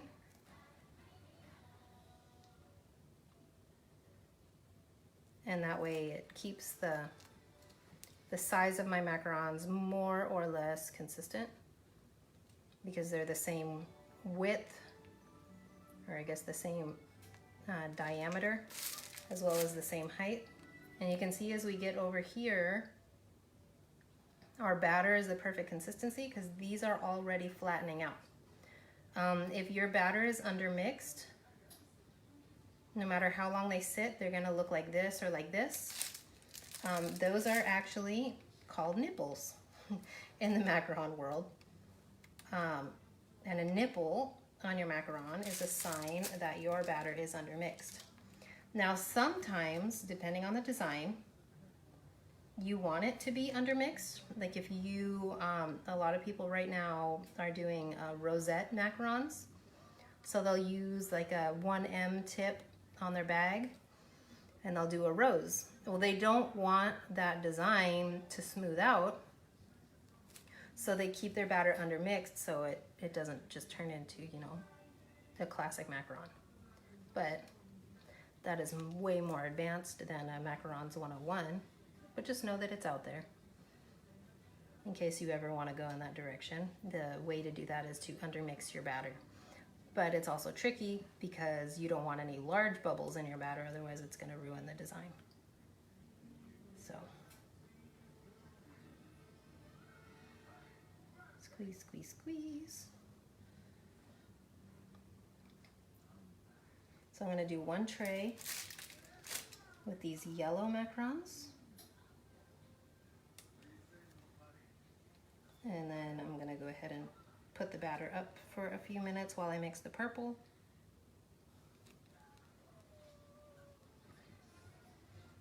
So I can so I can pipe a full tray of purple. And then my last tray, I'll just do a mix of whatever is left. So there we go. So to temporarily store this away, I'm going to squeeze it here. I'm going to shake the bag while holding the tip to get the batter back inside the tip. Twist it up to the top and set it right back inside the cup I used to fill it. All right. So now at this point, what we're going to do is called wrapping the tray. We're just going to bang the tray down on the counter. So we're going to do that a few times with each side. And what this does, it brings up any bubbles that might be in the batter. And you see, there's one right there. There's one coming up right there. There's one right there. And we're going to pop those with either a cookie scribe or a skewer, toothpick, whatever you want. And I have some skewers right back here. I also have cookie scribes, but they're with my cookies right now. So just gonna, that looks like a bubble right there. So I'm just gonna scrape it. Yep, that was a bubble. So I'm gonna pop that, and what I do is I repeatedly stab it to smooth out the macaron again. There's a bubble right here. Repeatedly stab. Do you guys see any more bubbles? There's one right here. After squeezing that piping bag for as long as I did. My hand is kind of shaky now. I made it a point to not drink a full cup of coffee before doing this. Otherwise, you see my hand would be... So, I did that for y'all to make this a little bit more smooth viewing for you. Even though I desperately need some more coffee right now. Here's a bubble. And if you're in doubt, if you feel like there are more bubbles, go ahead and hit your tray down a few more times. I have even dropped it from shoulder height all the way down to the floor. And it really does help bring all the bubbles up. So there's a bubble right here. And if you have a lot of bubbles in your batter, your macarons will be hollow. They'll have hollow spaces in them. That's not that big of a deal. Once you fill the macarons with either buttercream or ganache or jelly, whatever you want to do, and they mature for 24 hours like that, it's called maturing, the hollows will fill in most of the time. So if your macs come straight out of the oven and they're hollow, fret not. They will most likely fix themselves. And also keep in mind that hollow macarons and full macarons have exactly the same amount of macaron batter. It's the same amount of cookie. And they taste just as great. So just try to get the cookies good. Try to get some feet, try to get them round before you really worry about perfecting things like them being hollow. Even some of the most famous macaron shops, you know, in Paris have hollow macarons, or they'll have lopsided macarons, and it happens to the best of us. So don't beat yourself up over it if it happens to you.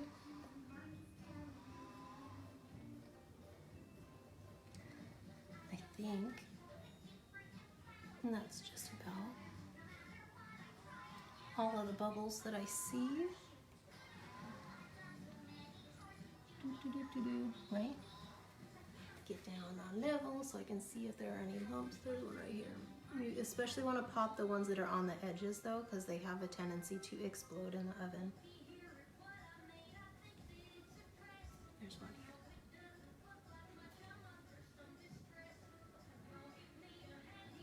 But the slower you do your macaronage, and you know, you're smushing it very slowly along the sides of your bowl, and you're carefully scraping and folding it over, the less bubbles that you're going to have. The smaller bubbles, the bubbles you're going to have.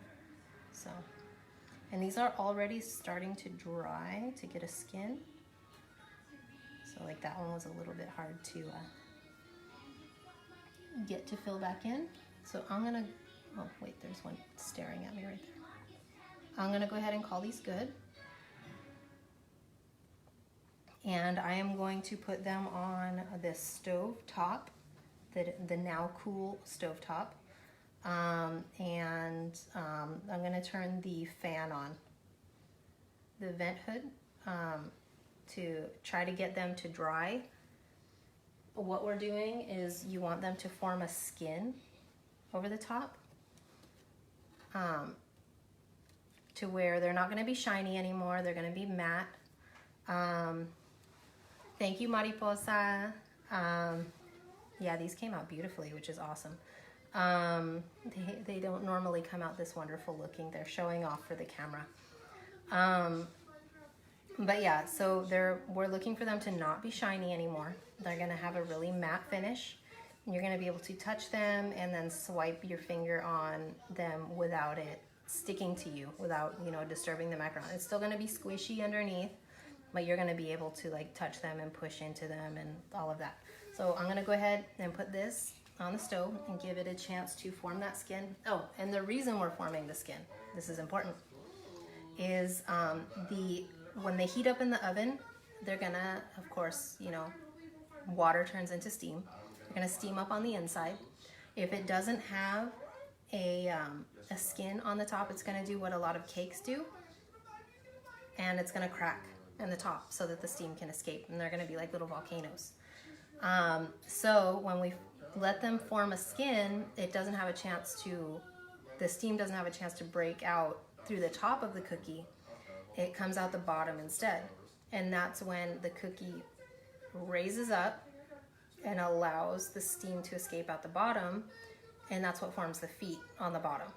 So that's why it's important to give them a chance to really form a skin, let them get matte, let them get touchable before you pop it in the oven. So I'm gonna do that and give it a little oomph with the vent hood fan over in the stove.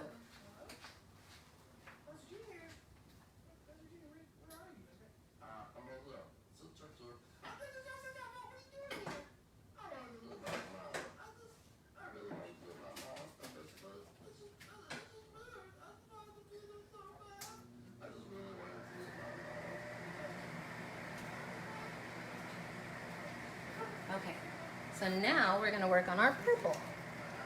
Same exact process that we did with the yellow. And I do have violet colored, this Americolor violet, but it doesn't really turn out very purple after I bake it, so it's not my favorite. I thought I got my actual purple out, but I'm not seeing it. What happened to it, guys? Oh well. So what I'm gonna do, I'm going old school, and we make purple with blue and red. So that's what we're gonna do here. I'm gonna add a few drops of my electric blue. Hopefully that'll brighten it.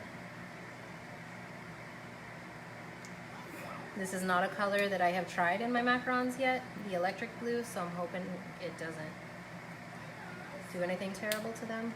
Some colors will destroy the macarons. Make sure your colors don't have any oils in them. These ones I know don't, but yeah. So we'll see how that does. So spray. Remember, we're gonna be very careful at this point. We don't wanna knock out that air that's in there.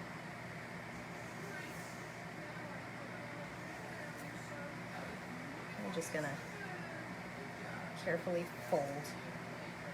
And hopefully it comes out purple instead of toothpaste, because it looks like toothpaste right now.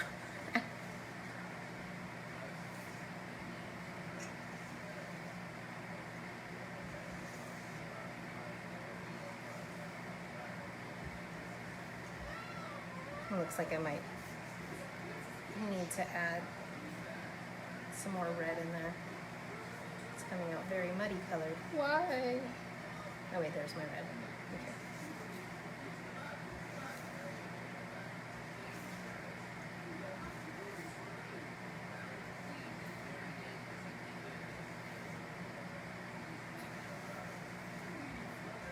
So this is just folding, trying to get the colors mixed.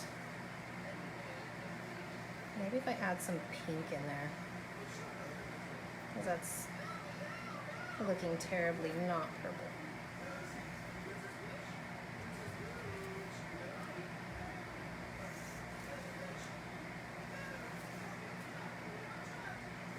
Also, the longer the batter sits, the thicker it will get, just because your almond flour is absorbing the liquid from the Aquafaba, and it's inflating, so it will get thicker. I'll try some neon pink and see if that'll brighten it up. That's like the same color as the violet, so I don't even... Maybe I should just do electric blue and neon pink together from now on. I'm gonna tip it to let that gravity help me.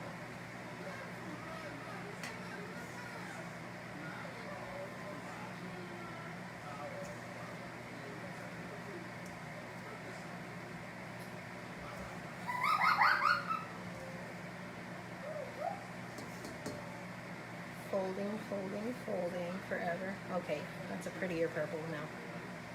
So I guess that's what I'll do from now on, is I'll do neon pink and electric blue.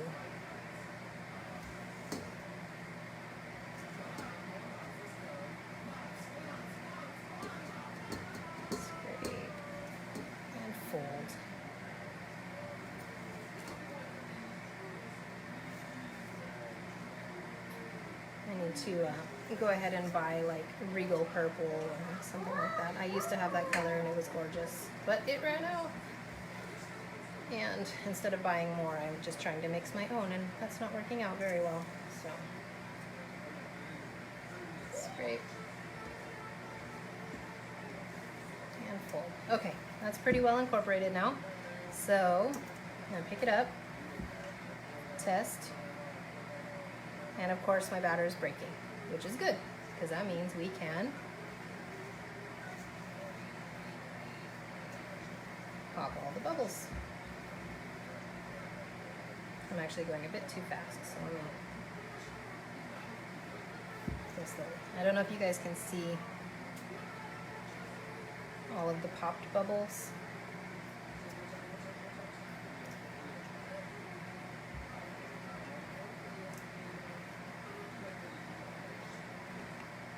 This purple is still not a bright purple that I would like, but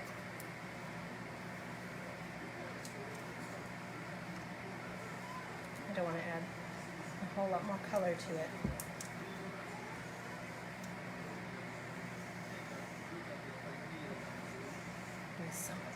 This bowl is really tall, so I'm having to really my elbow up here and my shoulder's getting tired. Okay, we'll test the batter.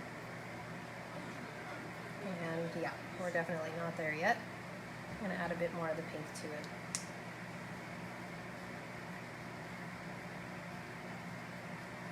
Like 3 drops. Okay, stir that in a bit.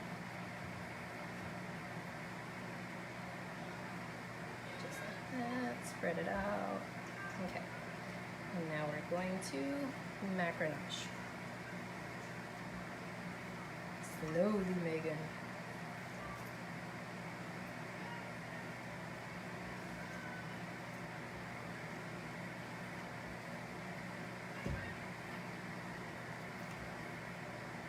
Until we get all the way around.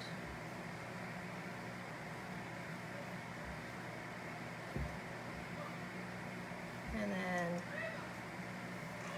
scrape. My shoulder.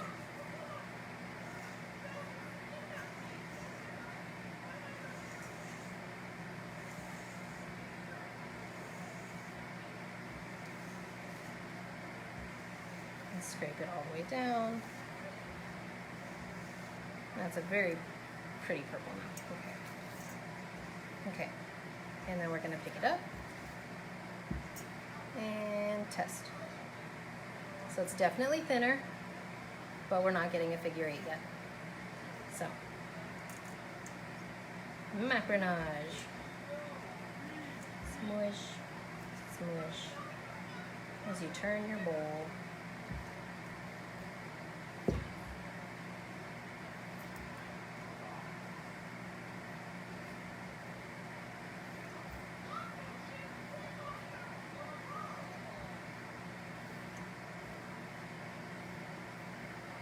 There we go. And scrape.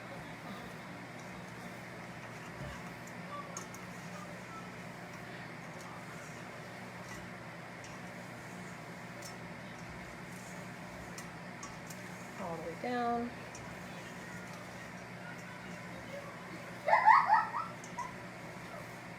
Scrape, scrape, scrape, scrape, just to make sure we're not leaving any bits on the bottom.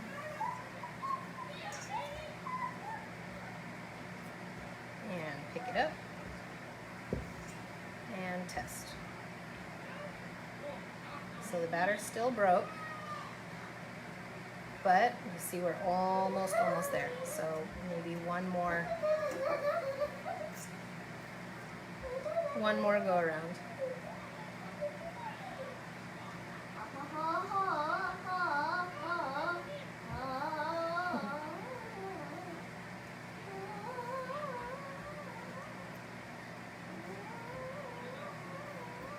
We've got very few bubbles going on this time, so we're gonna be close,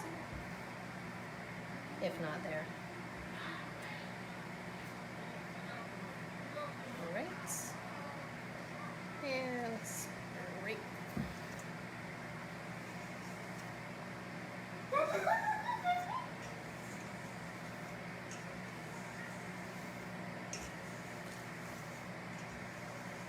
all the way down. Pick it up and fold it. Scrape the bottom.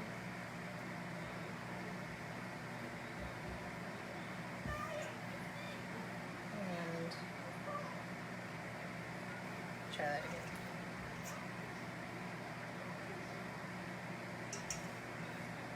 Need a bit more on the spatula. There we go.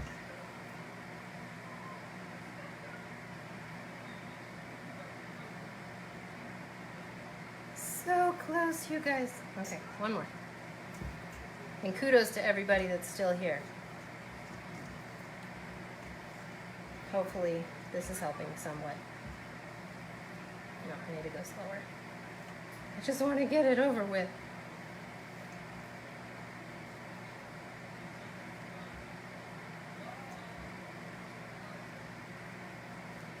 This is also this Macaronage technique. You can do this exact same thing with your buttercream to get the bubbles out of your buttercream. So even if you don't want to make macarons and you make buttercream, my goodness, my kid's having a good time over there. You can get your bubbles out of your buttercream this way. So like if you're going to be piping flowers or whatever, same thing. Just go around the bowl, smush, smush, and scrape.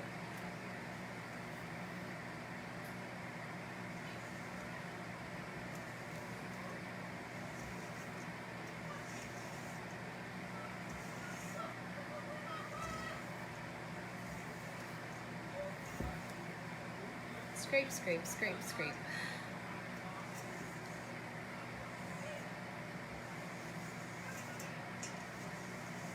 Smush and scrape, smush and scrape. I think we might be there.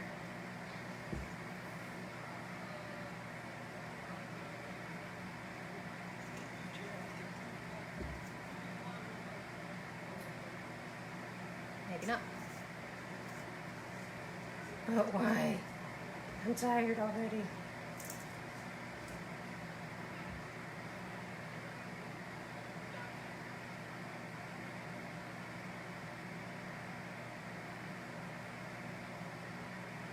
It's so close. Okay.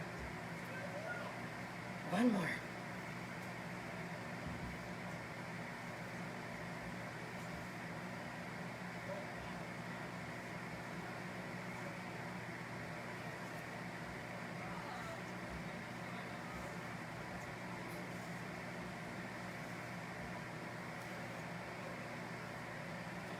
I'm sweating, guys.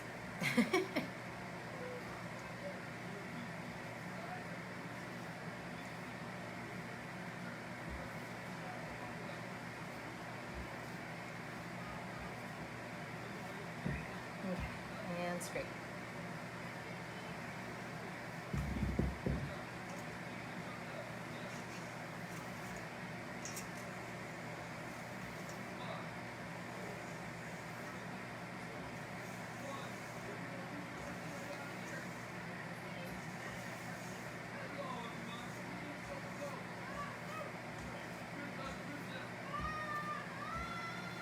And test.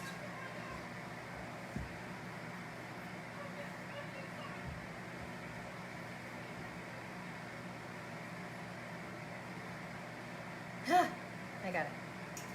I'll do one more just to make sure that wasn't a fluke.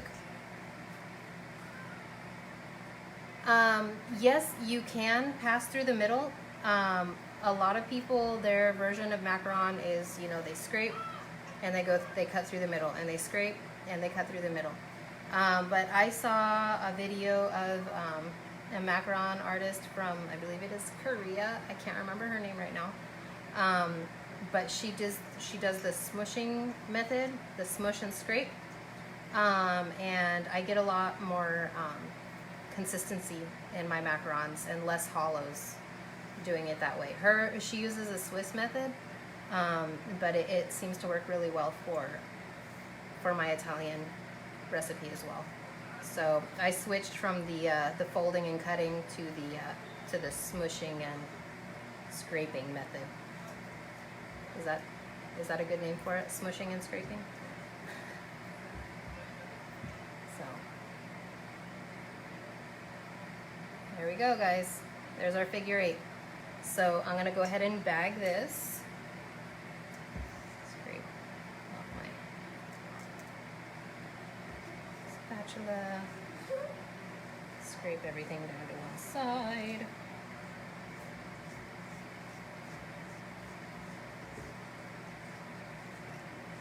And again, since I'm at consistency now, I want to be careful not to do any more smushing.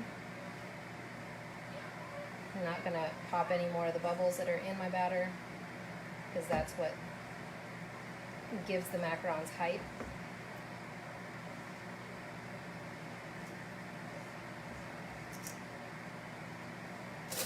And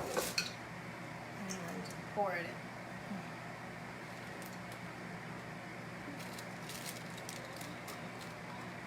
And it should fall right in there like a ribbon.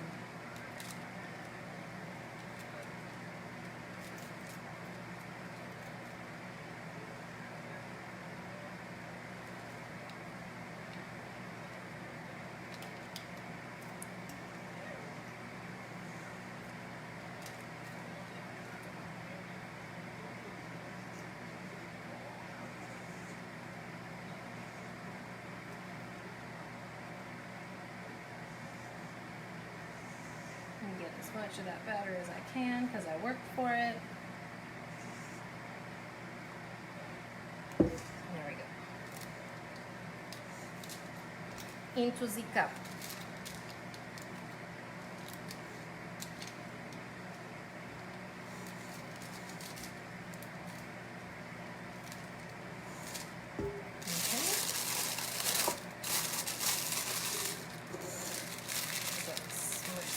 Down.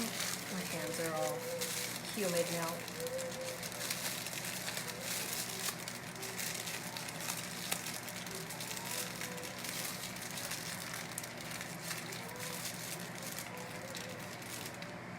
Put my cup away. Put my bowl. Put my bowl right there. That's what I'll do with it. Bring my tray over. And we're just gonna do a repeat performance of what we did with the yellow. Put my colors away so they don't bug me. There we go. Okay, so same exact thing. Get all the air out of there first. And twist. And as you're twisting, it will untwist. Down there, straight up and down.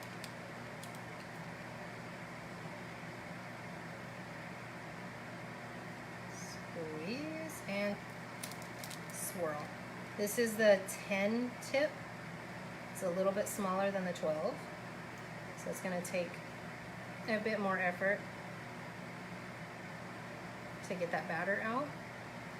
But remember, you're going to keep your bag straight up and down and lift the piping tip, the piping nozzle with the batter as the batter builds up underneath it until it fills that circle, the inner circle in your template. If you don't have a macaron mat and you want a template, just do a Google search for free macaron template. There are thousands of them all over the internet. I don't have one on my page because there are already thousands of them all over the internet. If it would be helpful though, let me know and I'll go ahead and pop a link on the recipe. You can find templates for all kinds of shapes too. So if you want to do unicorns, or if you want to do bunnies for Easter, if you want to do eggs, if you want to do carrots, you want to do Mickey Mouses, whatever you want to do. A little bit more on that one. See, and we know this is a good batter because these guys have nipples, but the ones that we started with do not.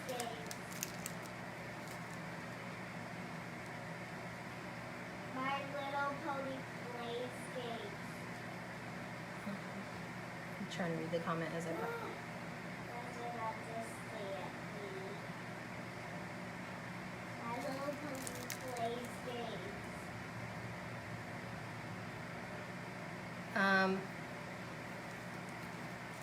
You're very welcome, Candace. Yeah, no, once I found this method, I was getting all kinds of wonky macarons and explosions and hollows and everything. And then once I saw this video of this woman doing the smush and scrape, like my whole macaron life changed. And I get a really nice batter, like I said, like 95% of the time now, even on rainy days. Which rainy days are usually a macaroner's worst nightmare, so.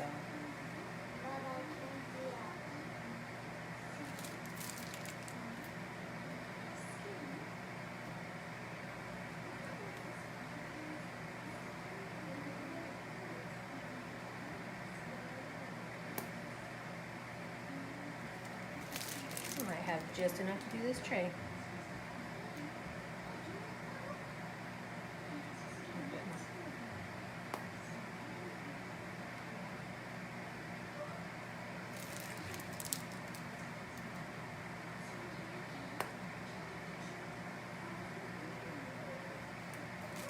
Alright, maybe a little bit more batter in this guy. And a little more in this guy. A little more in this guy. Do we see any other runts in there anywhere? Yeah. Okay. So we're going to go ahead and wrap the tray again.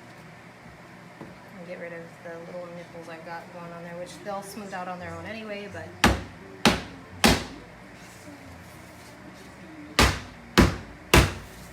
get any bubbles out.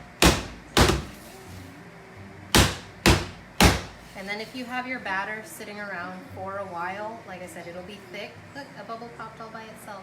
Yay! The batter will be thick if you let it sit before you pipe. So you might get some nipples in there, but just another bubble. Just keep doing this, and they should smooth out. If not, a lot of people tell you you can get, a little bit of cold water on your finger and pat them down, smooth them out. I found when I do that, whatever that spot is on the macaron will never dry all the way, and they will turn into volcanoes in the oven. So I don't do that anymore. I wait until they are matte, they've got that skin on it, and then I'll go and I'll push it down. And that works a lot better for me. Just keep going.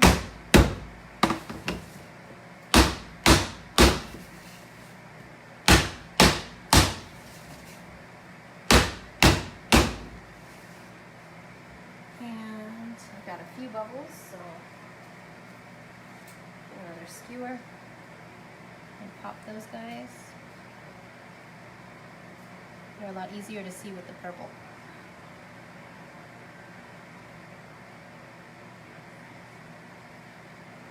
Hello, bubbles. Hello. There's one.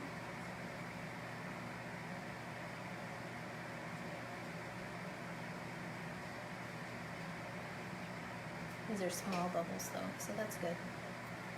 The bigger ones seem to have popped on their own.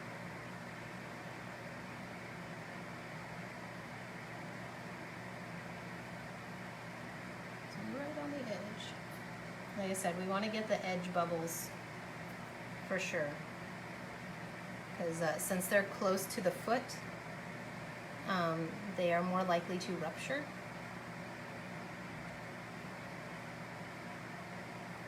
I think that's about it though. You guys see any bubbles anywhere?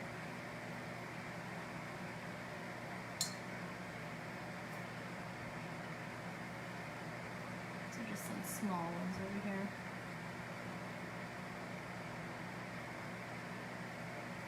Small ones basically from being the end of the piping bag.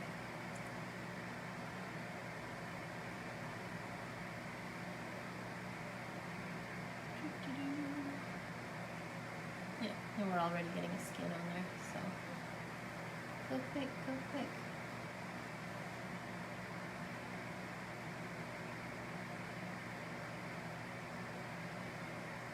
think that's about it.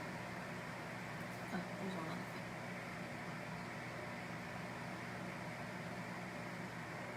Yes, yes. Oh, there's one over here.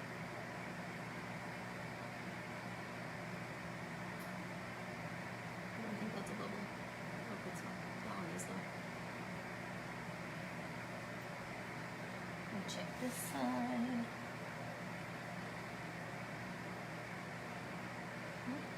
I think we're good. Oh, that looks like a big bubble. There we go. I knew there was one hiding somewhere.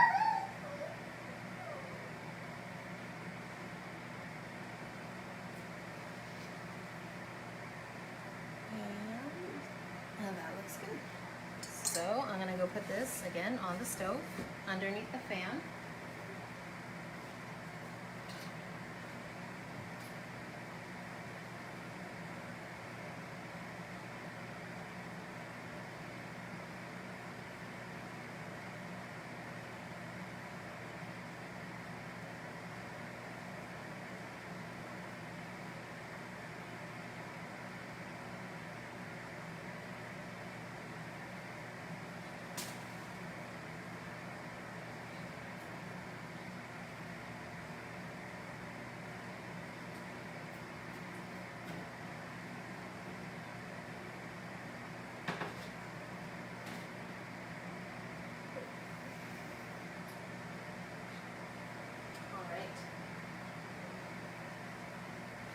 And you can see our yellow ones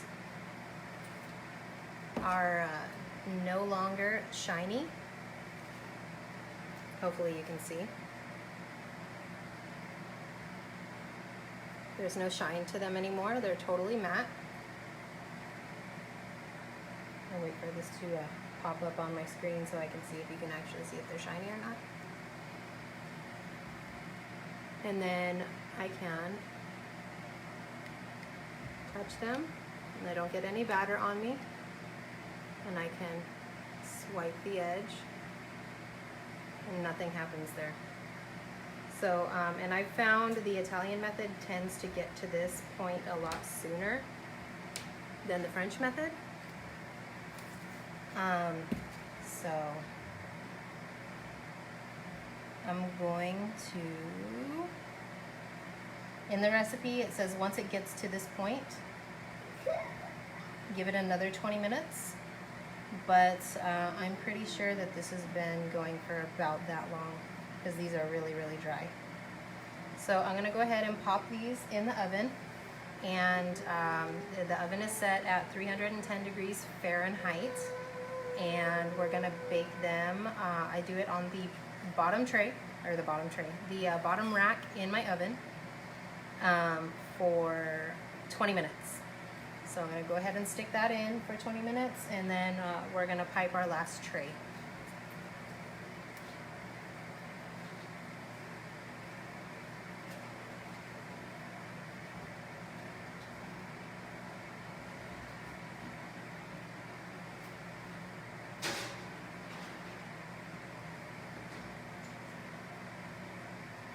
Hey Siri, set a timer for 20 minutes.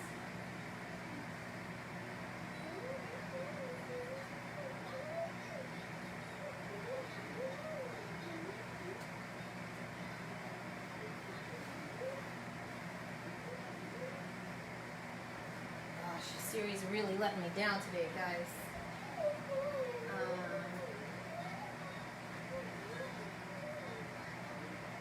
Where did I put? Oh, it's over there. I'm gonna get my thermometer because it's also a timer.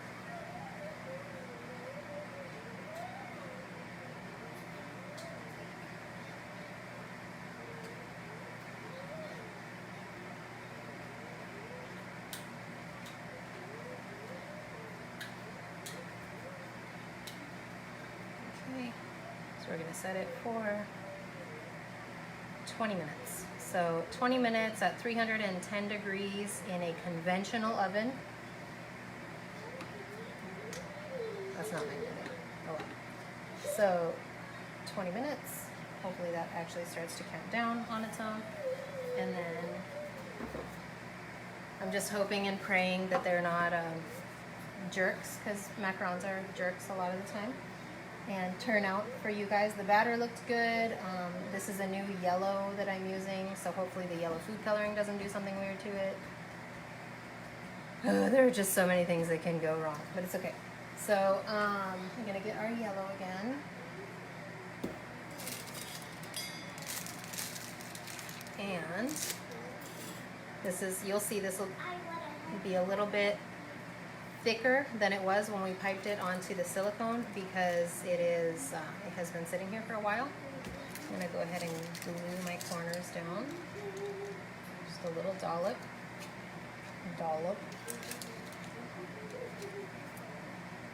It's really funny because when this bakes, you'll see they'll develop feet on the dollops underneath the parchment paper too. But they're stuck forever onto the baking sheet, so there's no hope of scraping them off. So I'm gonna go ahead and pipe.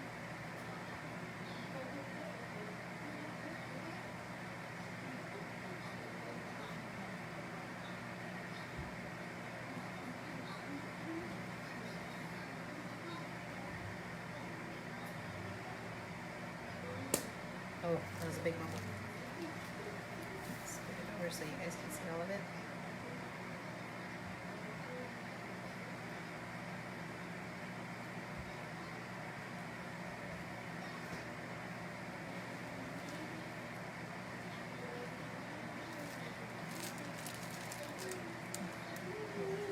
These are going to be small.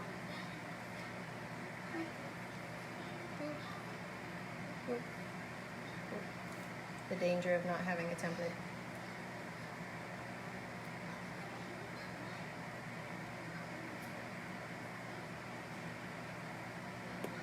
So I'm making these actually for a couple of orders that I have. So fingers crossed they turn out because they're not just for a cool video.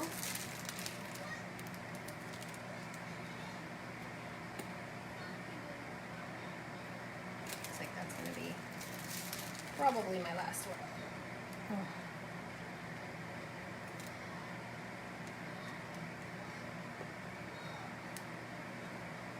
Oh, might be able to get one more out of it.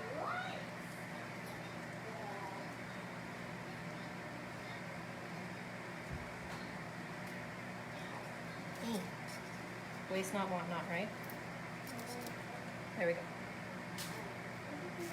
And whatever's left of the purple, we'll go ahead and do that too.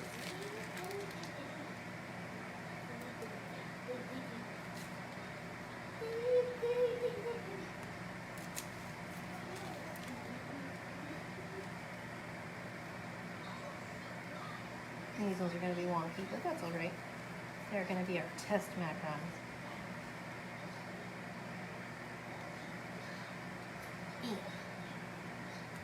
All right, there we go.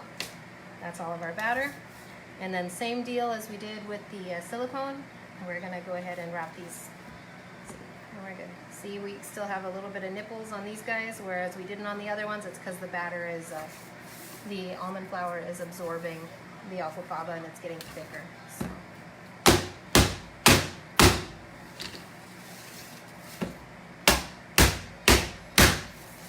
You guys, my timer never started. No! Does anybody have any idea what time we set that?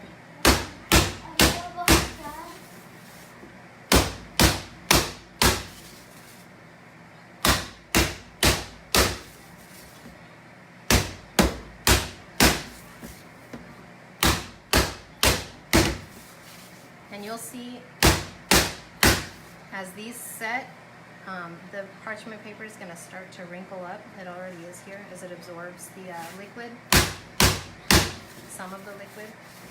And that's why I don't like using parchment, because you see they're not circles anymore. I don't like that. They taste just as good though, so. If that's all you have, then go ahead and use it. Got some bubbles I see are coming up and I just want them to pop.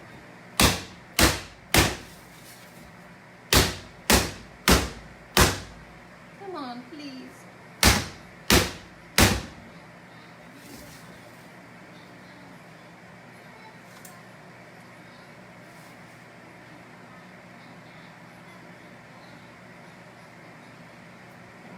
Darn timer never started. It's been like 5 minutes, right?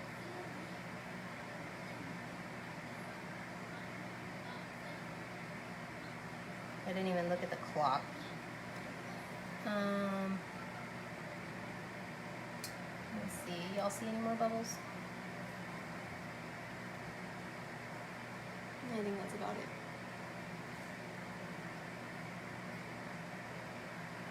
There might be one here. Unless that's just a nipple. We'll swirl it just in case. So these are already drying since the batter is thicker.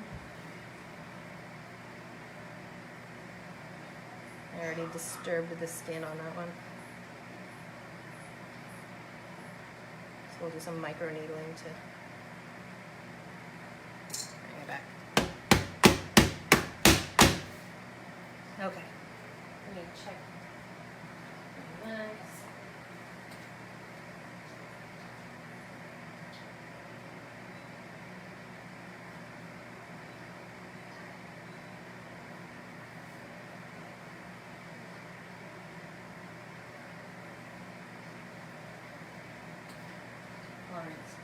I'm going to bring you down from your perch. Do not be afraid.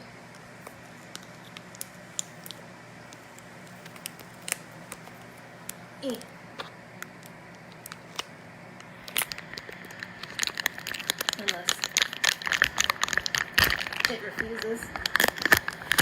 So much tape.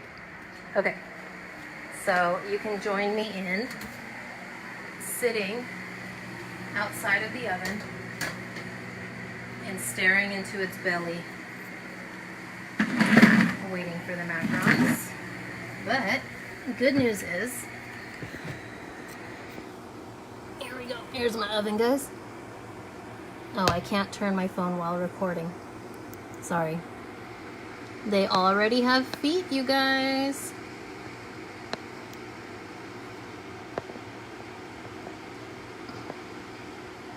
And they are rising uniformly. We don't have any lopsides. My theory behind that is because we are using aquafaba and not eggs, which means aquafaba does not set at high temperatures like eggs do. And what happens is, as the shells rise to make the feet, the raw batter that's on the inside is what floods to the outside and makes the little frilly feet. And in the case of egg whites, it cooks as soon as it hits that heat. Aquafaba doesn't do that because it doesn't set at, when it's cooked. So the higher heat, being, my 310 degrees Fahrenheit, it evaporates the liquid in the batter as soon as it reaches the high heat of the oven. So in that sense, it mimics what egg whites do and keeps the aquafaba from flooding out. Now, the scary part about this is, as you increase your temperature from, say, 210, where a lot of recipes have you start at, 210 works because the steam doesn't expand nearly fast enough to explode feet. It's forever to cook. So, I mean, I was doing, spending 8 to 10 hours trying to cook, just trying to bake a couple of dozen macarons when I first started. And that doesn't work for me when I'm trying to, make money selling my macarons. I would have to charge, $6 to $10 per macaron sandwich in order to pay myself a decent hourly wage. So I started increasing the temperature. And as you go up and you hit about 220, 230 in the oven, and they really start exploding a lot. And the reason is because it's aquafaba, it's not eggs, it doesn't set because of heat. And then you hit 240 and it's like kind of okay, they're starting to explode a little bit, but it's not terrible. The thing is though, they're gonna still be raw on the inside unless you bake them for a long time, but then they start to brown. Go up from 240 and then they really start to explode like a lot, and it starts to scare people. And they're like, my oven is too hot, you know, because I've read blogs on macaron troubleshooting, and you know, if they're exploding like this, it means that my oven is too hot. The thing is, if you're using egg whites, yes, that means that your oven is too hot and they are exploding, because the steam is building up too quickly. Oh, hopefully my... Hi, baby. Go see daddy, please. That... Oh, I don't know where I was.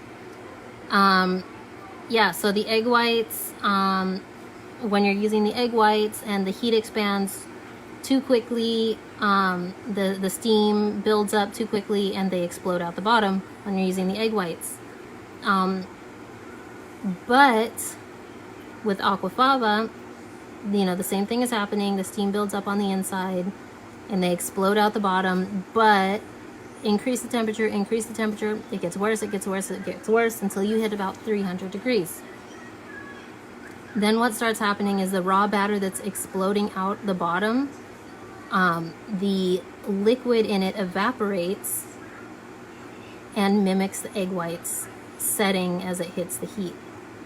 So 300, they'll explode a little bit, and then I hit 305, and then they were kind of bulgy, but then I hit 310, and as you can see here, at 310 degrees, they are not out the bottom. And now if you do this, and then your macarons are still raw on the inside, go ahead and then just pop them in the oven on the lowest temperature that you have with the door open. I like to do this when they're upside down, like I'll pull them off of the silicone mat. Like on really humid days, sometimes they won't cook in the middle all the way after the 20 minutes. So I will pull them out, pop the tray in the freezer for like 5 minutes so that I can pull all the macarons off the mat. And then I will turn them all upside down on the mat and put them in the oven at like 150, 175 with the door open for 15 to 20 minutes. And what that does is it'll dehydrate the macarons on the inside. Since it's not eggs, we don't need it to cook. It's not actually raw. It's fully cooked. It's just not, you know, dehydrated because all the steam is trapped on the inside of the cookie. So that works really well for me. But on dry days, I don't have to do that at all. I'll have another 7 minutes left in here, but you can see we have 0 explosions, 0 cracked macarons. None of them are lopsided. And they are all beautiful, smooth tops. So, let me stand up from here. And let me check. Sorry, my light went out in my kitchen, so it's a bit dark. But you see our purple macarons. They are just a little bit shiny, but they are not sticky. So they'll probably be perfect to go into the oven as soon as these yellow ones come out.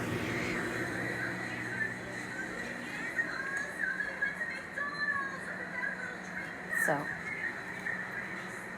see if I can put you back up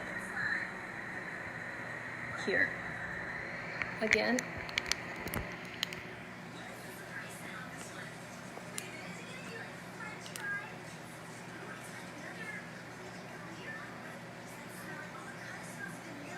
See if I can get you back where you were. Can you guys see and hear, or is it still paused?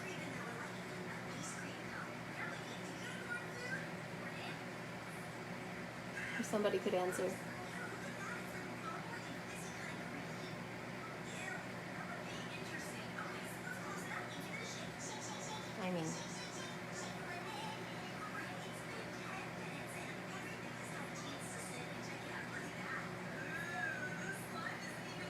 Okay, somebody can see in here, so that's cool.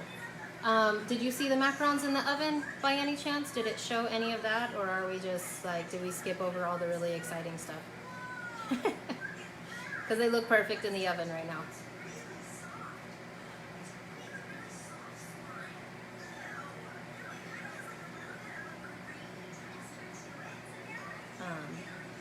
Hold on. I'm gonna go check something really quick and I will be right back. Hopefully my phone doesn't. Well, let me give that another check. Yeah, it should be good. Okay, awesome. So they'll be able to see it on the replay. That's what I'm most worried about. Thank you.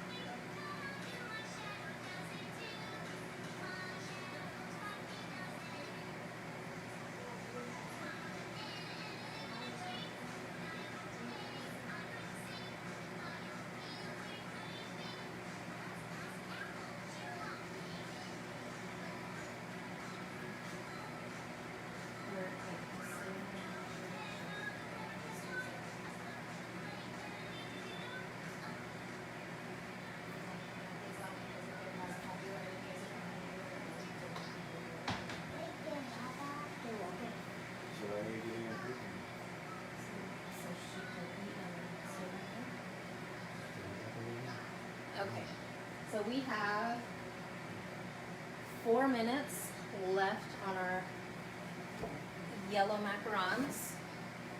So I'm gonna go ahead and transfer this down here and get my cooling rack ready.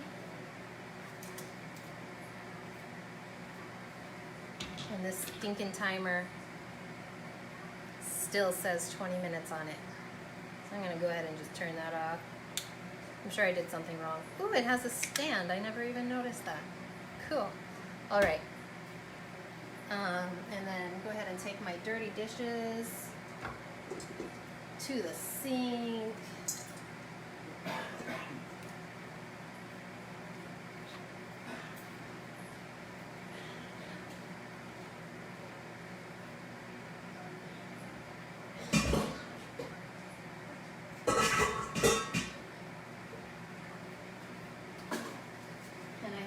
Of Aquafaba left, so I might make some meringue cookies with that and a little bit.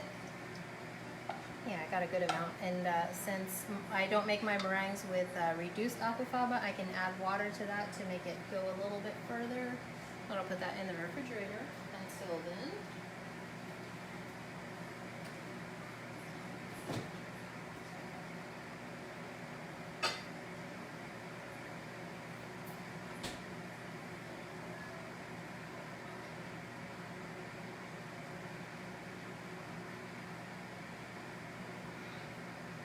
We've got 2.5 minutes left on the macarons that are in the oven. One way that you can tell when they are done, even without opening the door, you can look in your oven. Hopefully your oven has a window. If it doesn't, I'm sorry, just like sneak a little peek. If the sides are still shiny, like the feet, then they're not done yet. And then if they are not shiny, then you can just stick your finger in and poke your macaron, and if it wiggles, it's not done yet. But like I said, it depends on the day. If it is humid, it might take longer. If it is a dry day, you might only have to bake them for 17 minutes. And macarons are super temperamental when it comes to humidity. So today is a pretty dry day. We had a front come through yesterday and it blew away all of our humidity. So I'm hoping these are going to be done at 20 minutes right on the nose. We've got another minute 16 left on those, and then I will put the purple ones right in. And then when I put the purple ones in, I will take the phone with me so you guys can watch the feet develop. It usually happens around the 6 or 7 minute mark.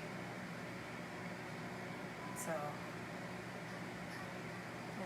head over to the oven because it's got 45 seconds left.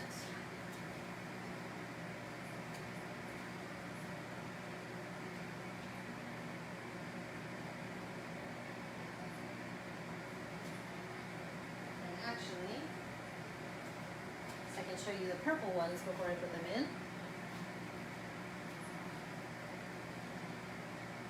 And see here, they are not shiny anymore, they're not wet, and I can touch and I can rub my finger along them. So these are ready to go in the oven as soon as the other ones come out.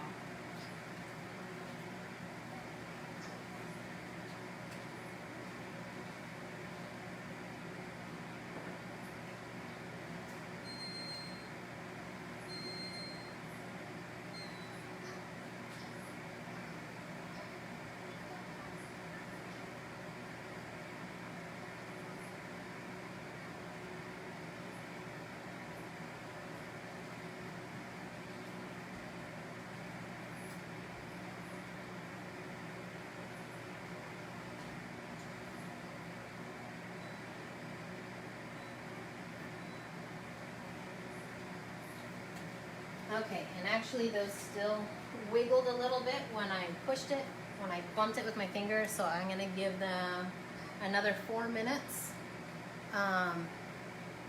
In the meantime, there are only 2 people watching right now, which I totally get because like it's been like 3 hours now. Do you guys have any questions that you would like me to answer for you in the meantime? If anybody's brave enough to pipe up and ask some questions, I'm more than willing to answer any that you have.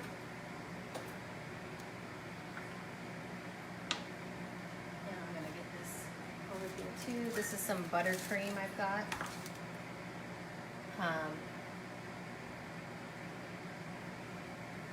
A bunch of different colors for some cakes that I made. That I can fill some of these guys with. This is chocolate though, we're not going to do that. And I've got more vanilla buttercream over there. I need to make chocolate buttercream, strawberry buttercream, and I've already got coffee. I have cookies and cream,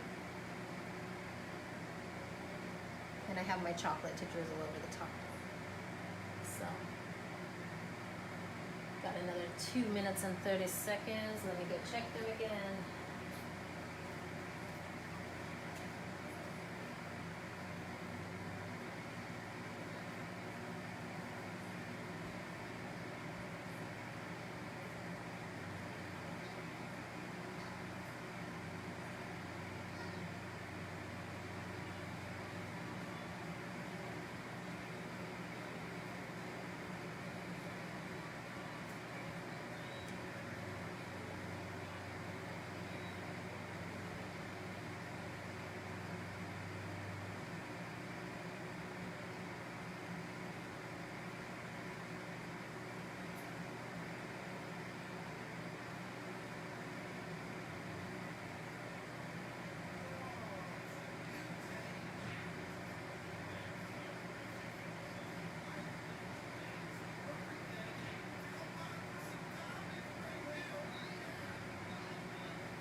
So, here we go, guys. Our macarons.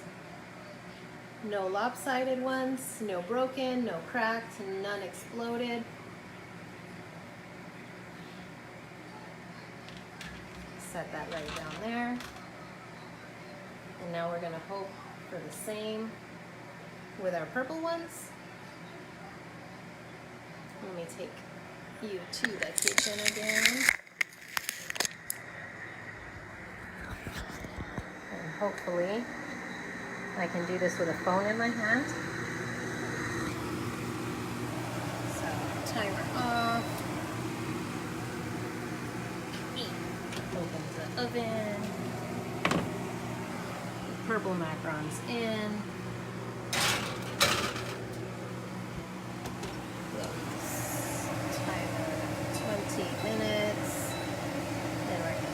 light on. And we're gonna sit down and stare at our macarons for 20 minutes. No, you don't have to stare at them for 20 minutes with me. These are our purple ones. I'm pretty sure you don't want to sit here for another 6 to 7 minutes with me to watch them develop feet. So I will make another video of that later on and then upload it separately. But yeah, so this is the Cooking on Caffeine Italian vegan macaron recipe made with Aquafaba. And as promised, 310 works gloriously with these guys. So let's go back.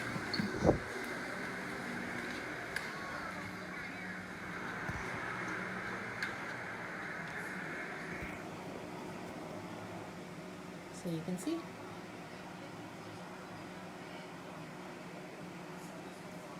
I think I got my...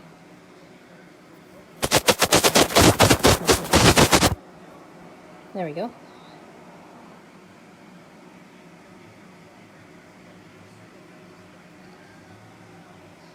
Beautiful. Beautiful. Beautiful from every angle. And there you guys go. Say hi to yourselves. Hi. If you guys have any questions about these, if you're having any trouble with them, I'm more than happy to help everybody troubleshoot. But here you go. Thank you all for tuning in. Bye.